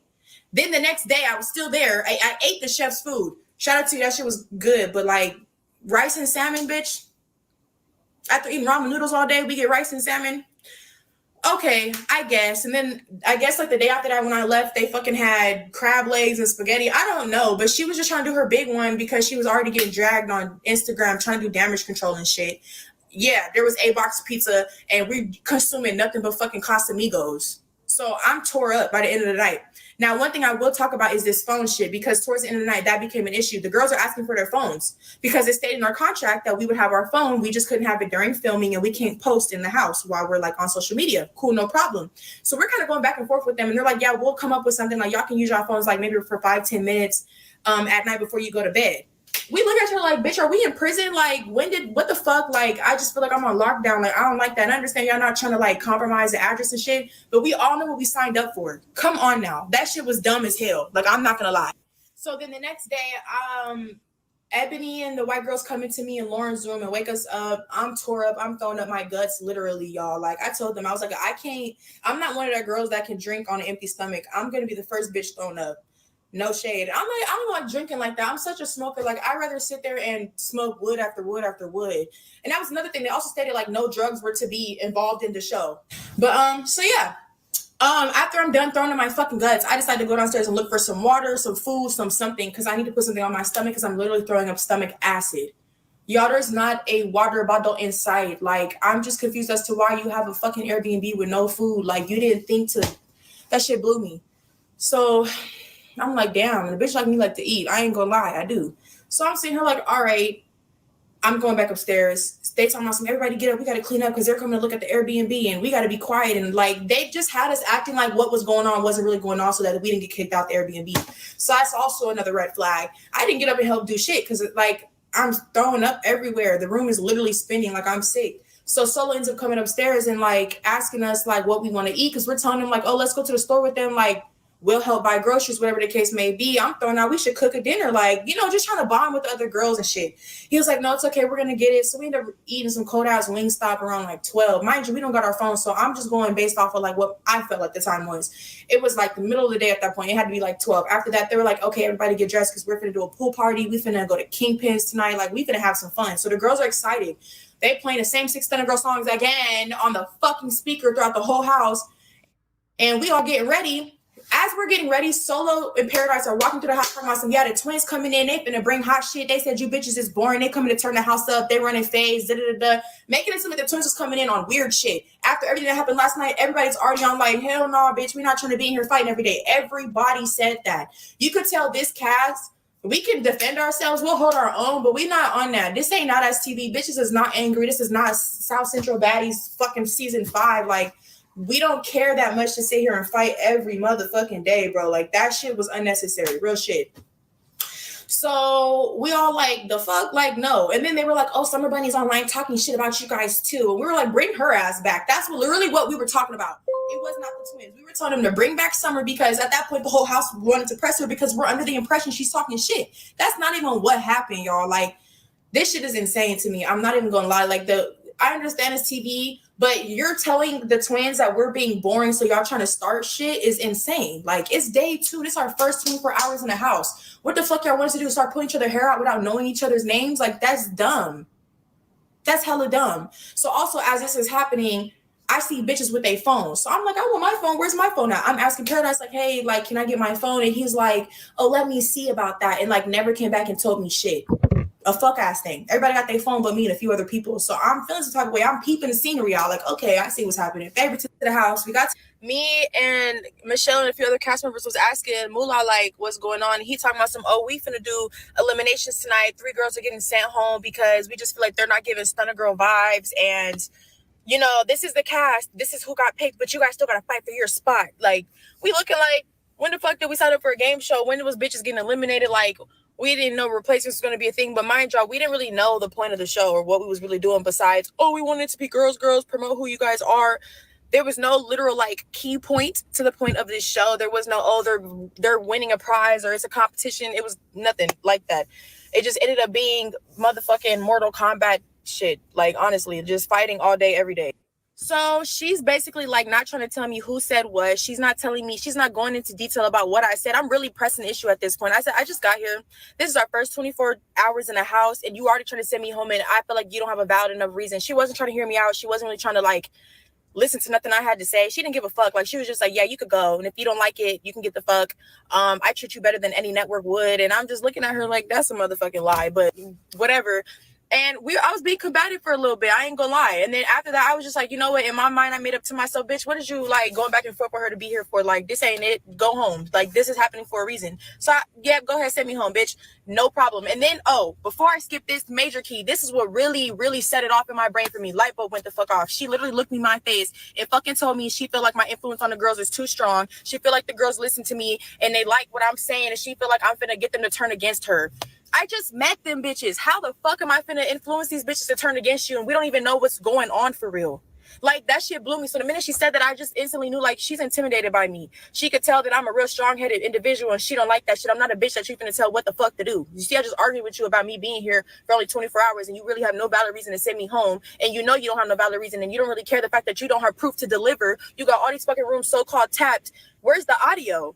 Run the tape back. Where are the receipts, bitch? Because if I said it, I stand 10 toes on it. But I know I didn't say nothing about you. So then she walk out the room. I stop at the top of the steps and mentally I'm just like, I'm gonna kick this hoe down the stairs. Like, not even gonna hold you. I was getting mad. And I'm gonna stand there and stay professional. I really was like, I'm gonna just leave gracefully instead of turning the fuck up and turn this bitch upside down the way internally I really the fuck would and wanted to. On God, I'm trying to keep it the fuck cute, bitch. For your sake, bitch. The fuck, not mine. You're welcome. Because if I crash the fuck out, y'all wouldn't have no fucking set. I promise you, bitch. So then I stop at the top of the steps and I'm saying to the cast, did I ever influence y'all bitches to do anything? She gonna cut me off and turn around talking about something. Did I tell you to come down here and talk to my cast? Go upstairs and pack your bags. You're going home. Who are you talking to? I wanted to take off on that lady. Y'all don't even understand. Like, it's about my respect at the end of the day. I don't give a fuck about no Instagram, bitch. No chain, no dollar, no nothing, bitch. When it comes down to somebody's integrity and their respect, you gonna talk to me like I'm a human being, mama. Not no motherfucking dog. You're not a superior to me, bitch. You ain't none of that. Like, I should have really broke my foot off in your fucking neck. And I chose not to. Like, I just knew if I touched your ass, it would have been a wrap for me. Like, y'all, them niggas would have jumped me. That's what was going through my brain. All these niggas in here is gonna jump my ass. And I'm a fucking female. That's the vibes that it was given. Then this lanky ass nigga in the back, me like, yeah, bitch, talking about my wife. Nigga, first of all, you're not no NBA young boy. Second of all, bitch, ain't nobody talking about this scrawny ass. Nobody's talking about neither one of you. Like, no, what the fuck, nigga? Like, that shit blew the fuck out of me. My fucking lip was on the floor. My lip was on the floor. Like, you just called me on my name? You talking to me? You can't be talking to me. You gotta be talking about your mama because you're not talking about me. The rest of the cast looking, we all confused. So at that point, I'm living. I'm in my room like, yeah, okay. They got people coming in there. How do you feel? Are you okay? And I'm just like, yeah, I'm okay. I'm good. I'm ready to go home. I ain't gonna lie. And I hear them. I'm in my room. I'm locked in my room for like an hour and a half. I hear them downstairs playing around. I hear music. I hear the boxing matches going on and I'm upstairs packing. But mind you, I got my iPad with me. So I'm calling everybody like, yeah, I'm coming home. Then that's when I realized it's 2:30 in the morning. 2 a.m., my nigga? You trying to kick a bitch out at 2 a.m.? You couldn't wait till the sun came up? Like, what's to you? Okay, so yeah. I'm up in my room. I got my iPad and it got service. So I'm calling my mom like, I'm getting sent home. And she's like, for what? It's the middle of the night. And I was like, I'll tell you later. Like, I got to be on my P's and Q's because they're coming in and out my room trying to check on me and see what the fuck I'm doing and shit. No. So I packed up. They eventually come upstairs. I talked to the twins because one of them did come upstairs and try to tell me like, oh, we heard Samantha was one of the bitches that like tried to snitch on you. And I guess like it would make sense for her to feel like she had to like lie on my name to this hoe or whatever because nobody in the house was fucking with her at the time. And they were trying to make it seem like I was picking on her because she kept saying nigga in the first episode and I was trying to check that hoe about it. And they cut all that shit out. And I ain't gonna lie. She was talking about leaving. I'm leaving. Fuck y'all. Fuck these niggas. So I was like, all right, bet. You keep calling us a nigga and shit. I'm putting your shit outside. They stopped me from doing that. Oh, how would you feel if that was you? I still off on a bitch. That's what the fuck I would do. But she not doing that. So don't ask me what the fuck I would do if this was me. I'm doing what the fuck I said I was gonna do. Take her shit outside. So now y'all want to stop bitches, but it's okay for them to do it to the twins. That's weird as fuck. But here nor there. Yeah, I'm sitting up there. They finally come up and give me my flight information. And they're like, outside my door, and I heard, get this bitch the fuck out of here. Get this bitch the fuck out of here. And I'm like, this nigga is mad disrespectful. And I really want to know what I said about this bitch. Now that you beefing with this hoe, can you tell me what I said? I'll wait. What was so important for you to feel like you had to disrespect me? And I literally not said 2 words to you the whole time. I didn't say nothing to you the whole time I've been in this house. I did not have one conversation with him besides the time that he told us that they were eliminating people like an hour prior to me getting eliminated. So they walking me down the stairs finally, and there's cameras in my face, and they're like, what you want to say? And I think I just said bye. Like, I think I turned around, I was like, bye or whatever. And I noticed the girls like wasn't paying me no mind, so I didn't really give a fuck. And I didn't expect nothing more than that from them, to be honest, because at the time I did not know them. We just met each other the day prior. So like, it's not like I expect these bitches to be like, why is she getting sent home? You know what I'm saying? Like, I didn't care. Like, I knew I came in this bitch by myself. I was leaving that way. Cool, no problem. Walking out the front of this Airbnb, I could see this big bobble-headed rotisserie chicken built body ass bitch looking at me through the fucking window, watching me leave. You know what's funny? We gonna fast forward a week after, nigga. Somebody else's family reaching out to me, Instagram. Hey, have you heard from so-and-so? We ain't heard from them in a week. They just called me whispering, talking about something. I need to get out of here, and then hung up the phone. So now we on a hunt to get a hold of this bitch and get her the fuck up out of there. Her family tripping. That girl leaves the house and once I get a hold of like her, she literally tells me that Stunna Girl wrote down shit on a piece of paper for these bitches to talk about me in their confessionals.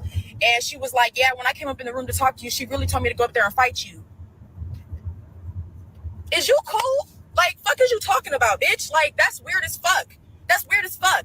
Don't get me started on how your motherfucking fans is emailing me, talking about she's on her girly girl code, Instagram, talking about you on live, talking about she finna blur your face out and cut you out of every scene she possibly can. You not finna get no clout off her name. I don't know what my spirit did to your ass, bitch. It's like I could really be the Holy Ghost and this bitch is a demon. Like, she did not like me for nothing and didn't even have 2-word conversation with me about me, nigga.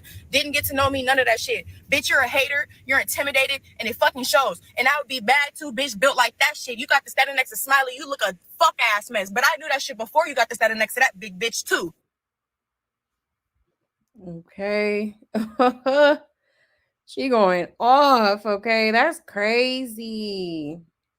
Well, you know, it's the year of exposure, okay? And Stunna Girl is definitely getting exposed, okay?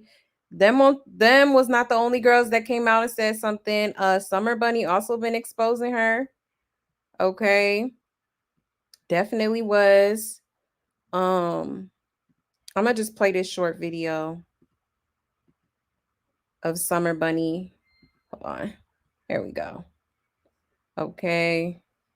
I think she said something about she was like in her room. Let's just watch it. You wouldn't have to worry about nobody like defending themselves if you just took your boss behavior that you claim that you have. You walk around here and you say like you're a CEO, you're a boss, you're all of this stuff. A real boss, if you got all this emotion and you got all this motion and you can't stand me, you hate my presence, I'm so much of a drug, whatever she wanted to call me, rebukes, okay?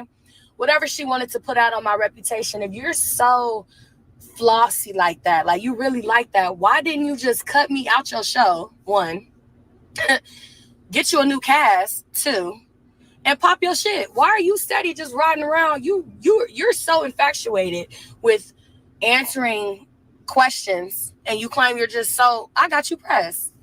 But now I'm just gonna take your idea and make a new show. How about that? Meanwhile, she's clearly not that mad at me, because if she was, she wouldn't. And girl, I'm getting you paid. You're welcome. You're welcome. You're welcome. You're welcome. Okay.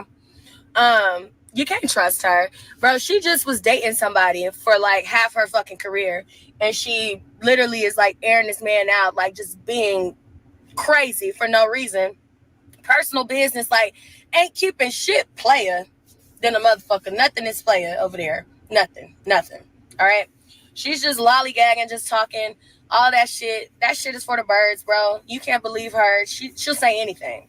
She'll say anything. And I kid you not, mark my words, because y'all never want to believe me. Them bitches didn't want to listen when I told them about how that show was going to go in the get-go. I believe you not. The rest of them girls, the ones that she think that she got, they're going to fall too. They're going to fall too. Whatever your promises, they're broken, okay? They're all lies. She's a scam, fraudulent.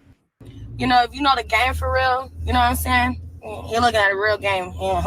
Yeah. If you know the game for real, it's like she just know to manipulate certain ones. Y'all. It's a couple that she has behind closed doors apologized to. And that's nice that you apologize to them. I give you that. You're almost into the classy girl clique. You owe a few more apologies like me. But Yeah, keep that up. I think that's cool. But yeah, that's all it is. Apologizing, choosing the weakest links, and trying to make it is. No, the real bitches is speaking up, and they're gonna continue. Real ones, no. This is my thing. She's always saying everybody on drugs, but her. Everybody else on drugs. She's on drugs. He's on drugs. They're drug addicts. They're dying from drugs. Take a drug test, bitch. What's up? But you gotta go first, cause girl, you claim you ain't girl, Suzanne. How we doing it? Cause your turnaround literally gotta be like an hour, like from now, from like your next post. You gotta come back like, I'm a clean bitch. I ain't never did nothing in my life. I want to see you do that. Now it's an intervention. Now we at a motherfucking therapy session. Cause what's really tea, bitch? You claim everybody on drugs. What are you on? Cause if it's not drugs, what is it? Okay, y'all can't be believing everything because somebody got 1 million followers. And half of the following base, the audience, is about 12. So now you telling me I'm arguing with this little girl that gotta go to school in the morning? Bitch, I gotta take my kids to school, bitch. What? Just because she got 1 million followers don't mean that she's telling the truth. The bitch is lying out of her teeth. She just say whatever the fuck to say, and that bitch is high. What you on, bitch? You better tell me, bitch. I heard you was hiding out. You was hiding something. Yeah.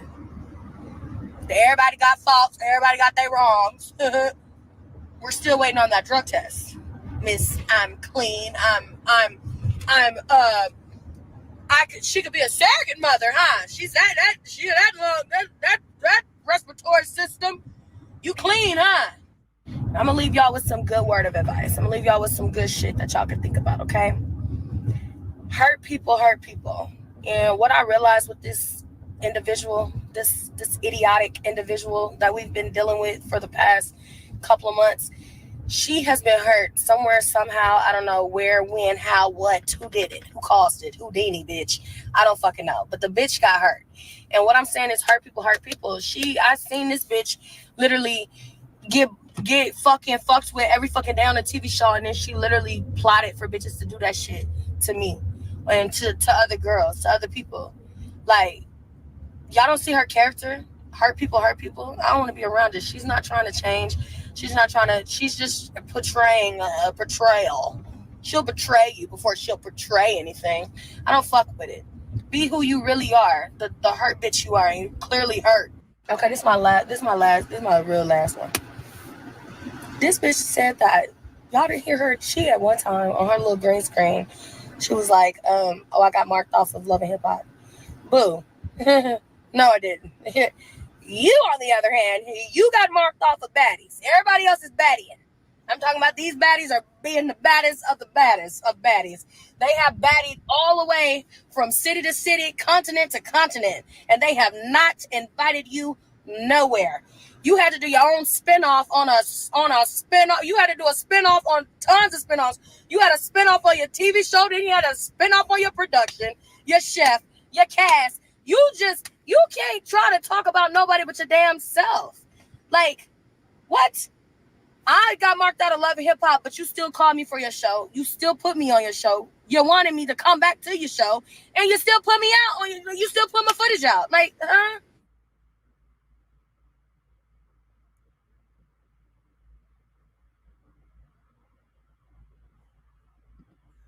Okay, so she's saying that girl been playing with her nose. It was a distraction. She get high, baby.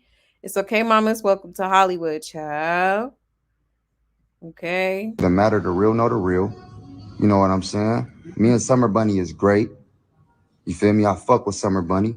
She a stand-up woman. You know what I'm saying? Matter of fact, Summer on her way out here to Miami right now. The girl goes off on IG today because her cat. Okay, y'all. Yeah. All right. And she said way more than that. I'm just probably not gonna play it because I don't want to take too long with this. But yeah, okay. So she's been out here getting aired out, okay, by the people that she had on her show, okay. And I think they still going. Okay, they not playing with this girl. They not playing with Miss Little Stunner Girl. Okay, that's crazy. That's crazy. Yeah, when you're a scammer, you don't stick to the morals. Yeah, these seem like real baddies, not ratchet to. Yeah, exactly, Miss Ooh. Exactly. Yeah, this is a class action lawsuit. Show is. I'm telling you, I would take them straight to court. Cause hell no, that sound like a big old scam to me. Okay. Yeah, man, it's crazy. Yeah, they should sue the F out of Liar Girl. Right. Definitely. Definitely. Cause she's dead ass wrong for that. She is. They definitely should have got some sort of check, okay? You know, like at least the girls on baddies get a guaranteed check. You know what I'm saying? That's crazy. So with that being said, maybe she wanted the girls to feel uncomfortable so that they would want to leave so that she could avoid payment. Yeah, scammer girl couldn't handle these self-loving women, right? And can't. But let's face it, anyone that was besties with Krishan ain't a right-ish. Right, exactly. Okay. Facts. Absolute facts. Yeah, she didn't like the ones that had, some sense. Okay. That's crazy. Well, she definitely still gonna be getting aired out, y'all. I'm gonna definitely keep y'all updated with that. Okay. Because yeah, this is crazy. This is crazy. And I really hope that, they do take her to court because yeah, that's crazy. Absolutely wild. Okay. Child. But yeah, speaking of Krishan, okay. Krishan out here praying over people. All right. Let me cue that up. Okay. 1 second here.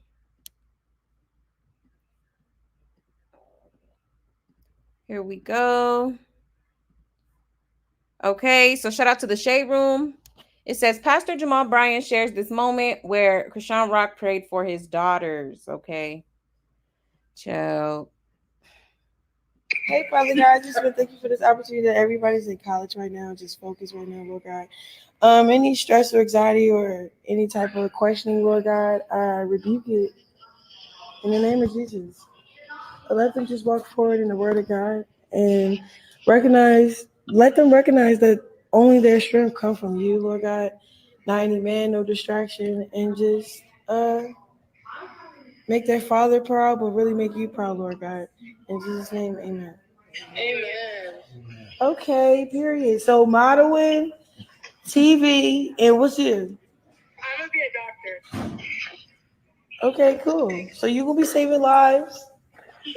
You gonna be the runway blessing people in the stands. You gonna be slaying lives. And then you gonna be like your dad, ain't gonna you gonna be start, but with the wisdom, it's gonna come. Prophesy.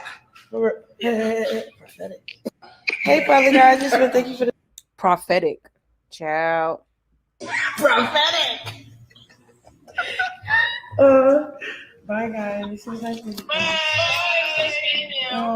Nice to meet you. Nice to meet y'all. Well, it was my pleasure. Love you guys. I'll call you later. Prophetic. Okay, and then this is what this so-called pastor posted. It says, flew out to go check out my little sister, Krishan. All right, everybody's flying out. So yeah, she's definitely still in Oklahoma. All right, who is about to be used by God is extraordinary. Oh, in extraordinary ways. At the end of our conversation, she had a prayer with my daughters, and it meant the world to me. Stay tuned because we're about to do some Bible studies for a generation that doesn't go to church or know Christ. Child. Next week's podcast is going to be impactful for the culture. Stay tuned. Okay.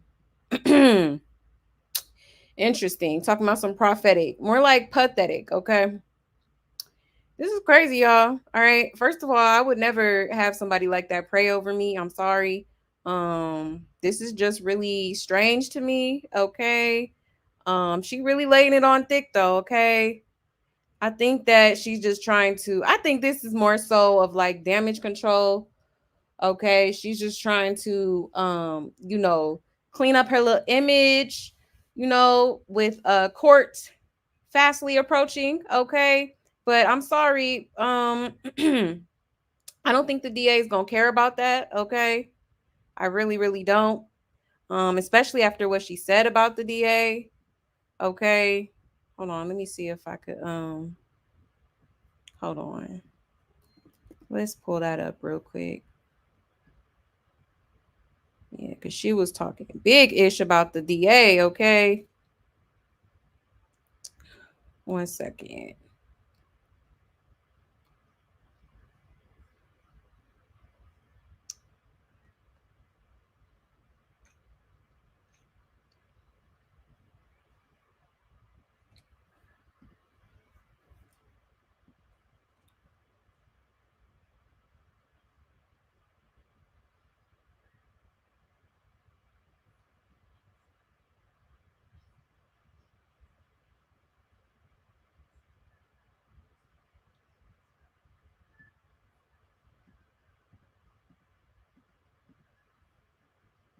No, it's not that one.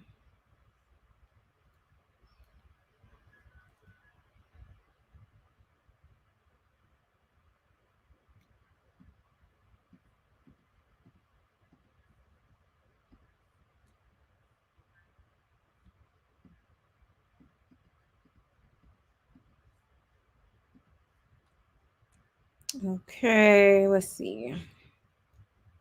I just seen that video.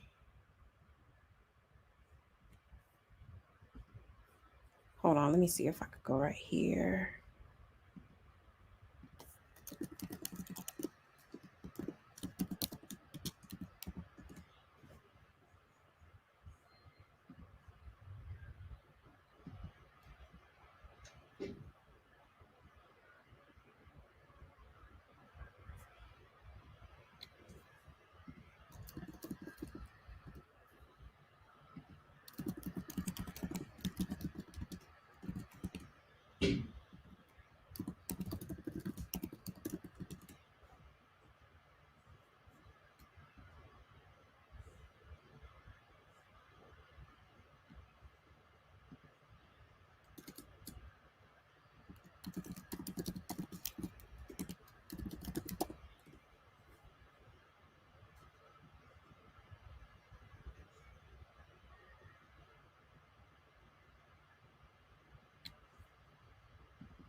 Here you go.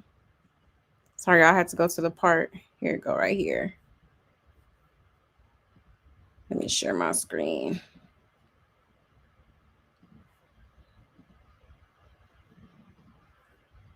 When it came to the state, if I felt like it was gonna be cops coming to lock me up, and if they was, lock me up. You feel me? Like, what's up? You feel me? I'm not one of them. Why? I have court Wednesday, bro.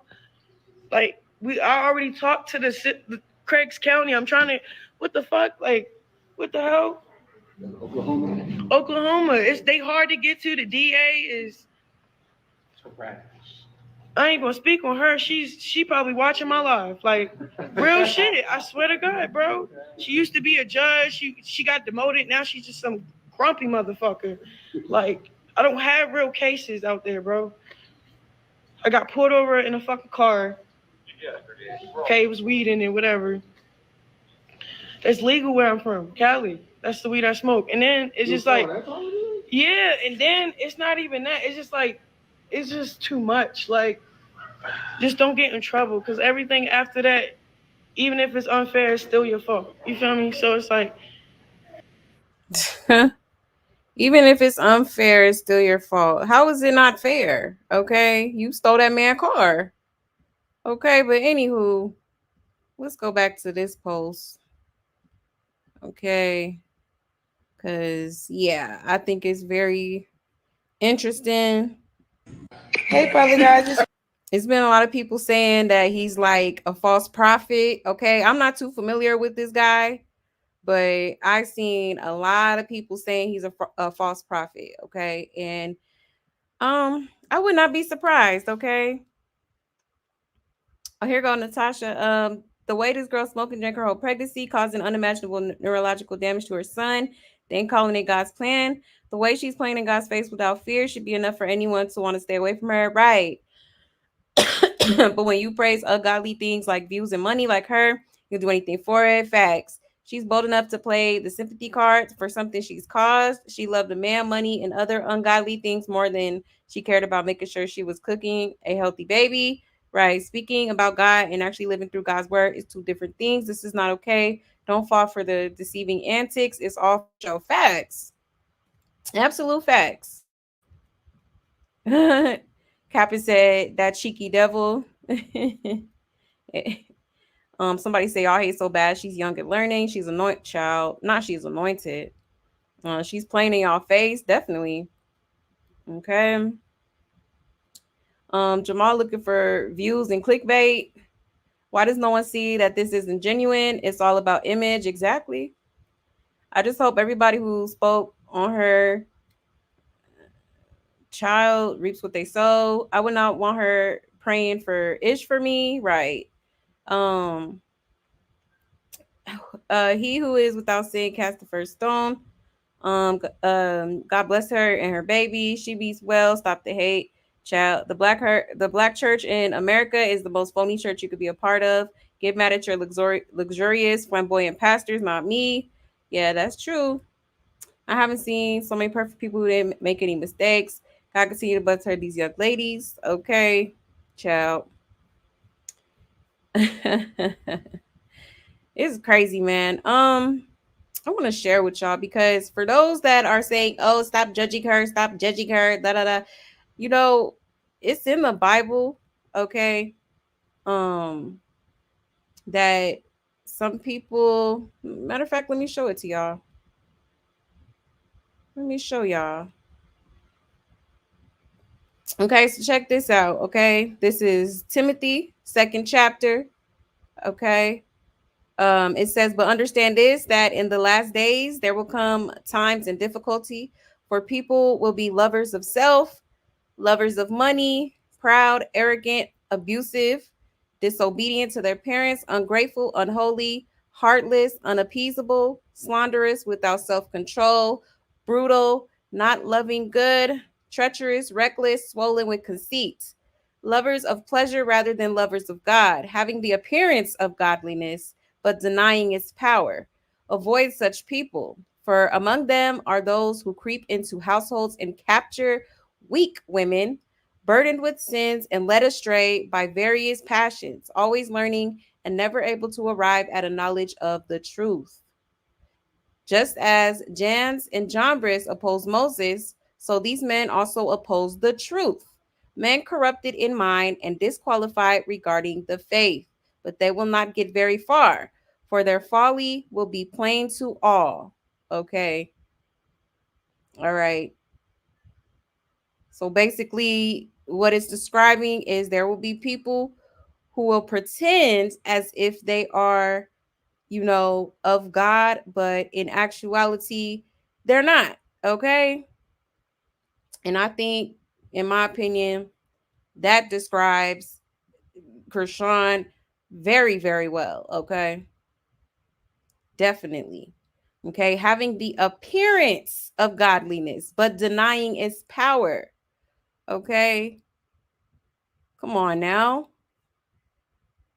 It's in the Bible. All right. So for anybody to feel any type of way of people having an opinion, okay, they have every right to feel how they feel. Okay. Yes, we all make mistakes. Yes, we're all human. I get that. Okay. But she's clearly been making the same choices over and over and over again. Okay. At that point, it is a choice. She had several times to make a choice that was of God and she didn't. Okay, come on now. That's why I don't understand, like, when people be getting all offensive and stuff. Like, child, miss me with all that. Okay, like I do not care. Like, yeah, it's very fake, very fake. Yeah, Pastor Bye, right. And she couldn't pray for my goldfish. We saw the real Krishan in the video you showed yesterday. Yeah, the no jumper interview. She didn't mention God or say a prayer once. Right, exactly. Not one time. Yeah, now it's evident she broke. If Zeus Network is coming out with the show, right? Whatever happened to RJ's Tronics Network? Yeah, exactly. Okay, definitely trying to get this little check or something. For sure. I think that's all that it's about. And honestly, I find it very weird to do a so-called show like this on Zeus Network. Okay, like, huh? Okay, yeah. Hit the like button, please. Thank you, love. Yeah, Krishan and Pastor Holy, a nice pair, right? Yeah, nothing is her fault, right? Right. No type of accountability. Never. And she praying for these people. Like, did you pray for them people that you hurt? Okay. All right. And if you really trying to change your life around, I feel like if anybody, her fans deserve an apology. Okay. For how you blatantly lied to them, had them out here windmilling with their head down for you. Okay. Whole time you was lying. Okay. For real. You owe your fans an apology, and you owe all them people that you assaulted for no reason whatsoever an apology as well. Okay, period. Yeah, he's a cheating pastor. Oh, his ex-wife is on the Real Housewives of Potomac. Oh, and her dad aired him out. He has several outside babies. Oh, wow. Okay, so I see what people mean by false prophet. Child. Yeah, I never heard of him before. Mm-mm-mm. Yeah, that was you. In the comments. Yeah, no, for real, for real. They get so mad at people having an opinion, but it's like, honestly, the Bible, it says itself that, sometimes you have a right to, quote unquote, judge. Okay. Hold on.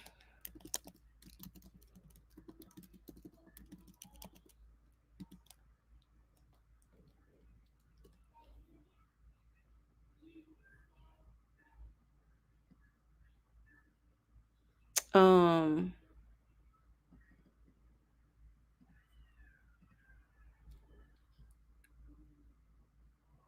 1 second.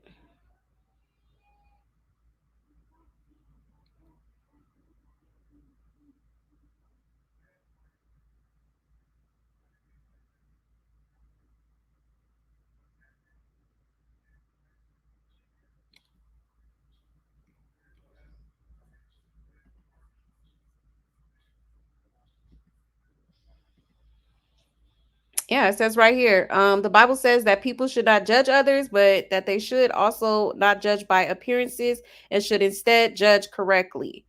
Okay. Okay, so stop. John chapter 7, it says, stop judging by mere appearances, but instead judge correctly. Okay. Yes. So I feel like, a lot of people's opinions and stuff are justified. I mean, we only going off what we see, on the internet, on all over social media. Okay. So, y'all can feel away all y'all want to. Okay. It is what it is. Y'all can sit here and be blind to the ish. I refuse. I absolutely refuse. And I feel like this is all an act. I feel like she's not genuine with it. I honestly don't. Okay. And I think she's just trying to make it seem like, she got some stuff in the works so that when she does go to court, she's like, oh, I got this show coming out. It's about God. It's about God and God's plan over my life. And like, girl, please, please. Okay. For real. Yeah. Unhinged frauds. Right. False prophets. Absolute false prophets. No wonder they get along. Okay. All right. And also, y'all, hold on. It's probably not even on there no more. Cause I guess she got this new friend, y'all. Um, but my question is, why did you fly that girl out, but you didn't fly out Marsh? Okay. Ain't that your best friend? I'm just saying, you know? Um, it was the girl. Hold on, let me see if it's on here so I can show y'all real quick. Oh, here it goes.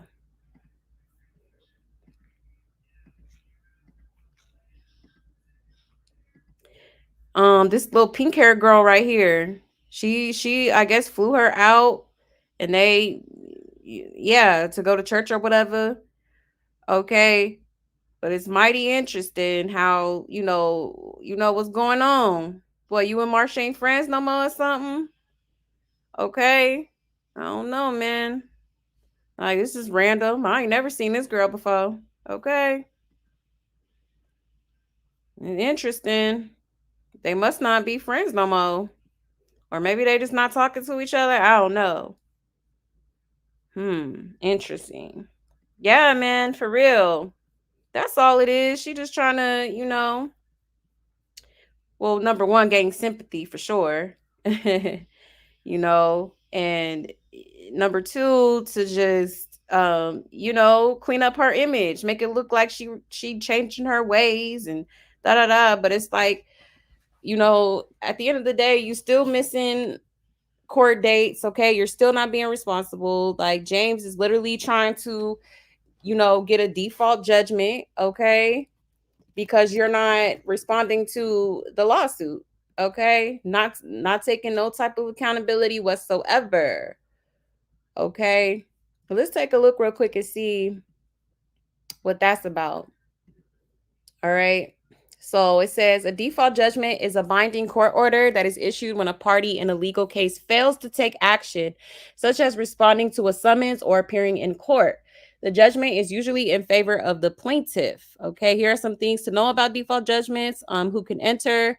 A judge or clerk can enter a default judgment. In simple civil cases, a clerk can enter the judgment if the defendant is not a minor or incompetent and an affidavit shows the amount owed. What happens if a defendant can show a reason for not appearing? A defendant can request default judgment to be vacated if they have a valid reason for not appearing in court or responding to the summons. Okay. And what happens to the defendant's credit? Default judgment can appear on a defendant's credit report and can negatively impact their credit score for up to 7 years. What happens if the plaintiff is asking for non-money damages? A separate hearing will be held to determine the value of the damages. Okay. So basically, he's trying to get a default judgment in the case because she's not responding. She's not showing up to court. Okay. And James like immediately went for the default judgment. So yeah, man, she's still out here being irresponsible, not handling her business. Okay. And that's not a good look. Okay. Especially with this court date coming up. All right, in about what, 6 days, okay? Yeah. Yeah. There she is, Ganjane, right. Yeah, she's not anointed, she's mentally disjointed. Right, Ari, exactly. Yeah, because anointed is crazy. Like, the way these people be talking about she anointed, it's cringe, for real. Yeah, true prophets take an oath of poverty. Right. Right, that part, Miss Ooh. Not even an I'm sorry to James, exactly. No type of apologies or nothing. She just came back on the internet like nothing happened, and then like she just trying to promote all this godliness and child, okay. She ain't fooling me. She ain't fooling nobody over here, okay? For real, but I do feel like if you go really take this quote unquote purity journey seriously, then I feel like she should at least the next time you get on the internet, it should be an apology. Not only to your fans, but to James, Rama, and that hairstylist. Okay. And anybody else you probably did wrong that we don't know about, okay? Because let's be honest, the girl is very unhinged, period, point blank. Okay? And she's a liar. She's a liar and she's fake, okay? It's just no genuine, I just don't get no genuine vibes from Krishan. I don't. Never have. Never have. Yeah, because Marsh have other things going on in her life. Yeah, and she should have told Krishan, no, I have my boyfriend, I have my child, and needs to take care. Yeah, I was thinking that too. Maybe she's, just got a lot to do because she has been trying to, do her own little thing. Yeah. And she very disingenuous. Yeah, she is. She is. I've just never got no genuine vibe from her. I don't see what these other people are talking about, her little fans or whatever. Okay. And I told y'all that before. Remember we was watching a live of her? And I was telling y'all, I'm like, usually like me being an empath, I could feel other people's like, emotions and stuff really easily. But when it comes to Krishan, I don't feel no type of emotion, like not a tear be dropping from my eye, like nothing, okay? Nothing. Nothing. For real. I just think she's dark and evil, in my opinion. For real. But yeah, y'all. So that's the latest. Okay.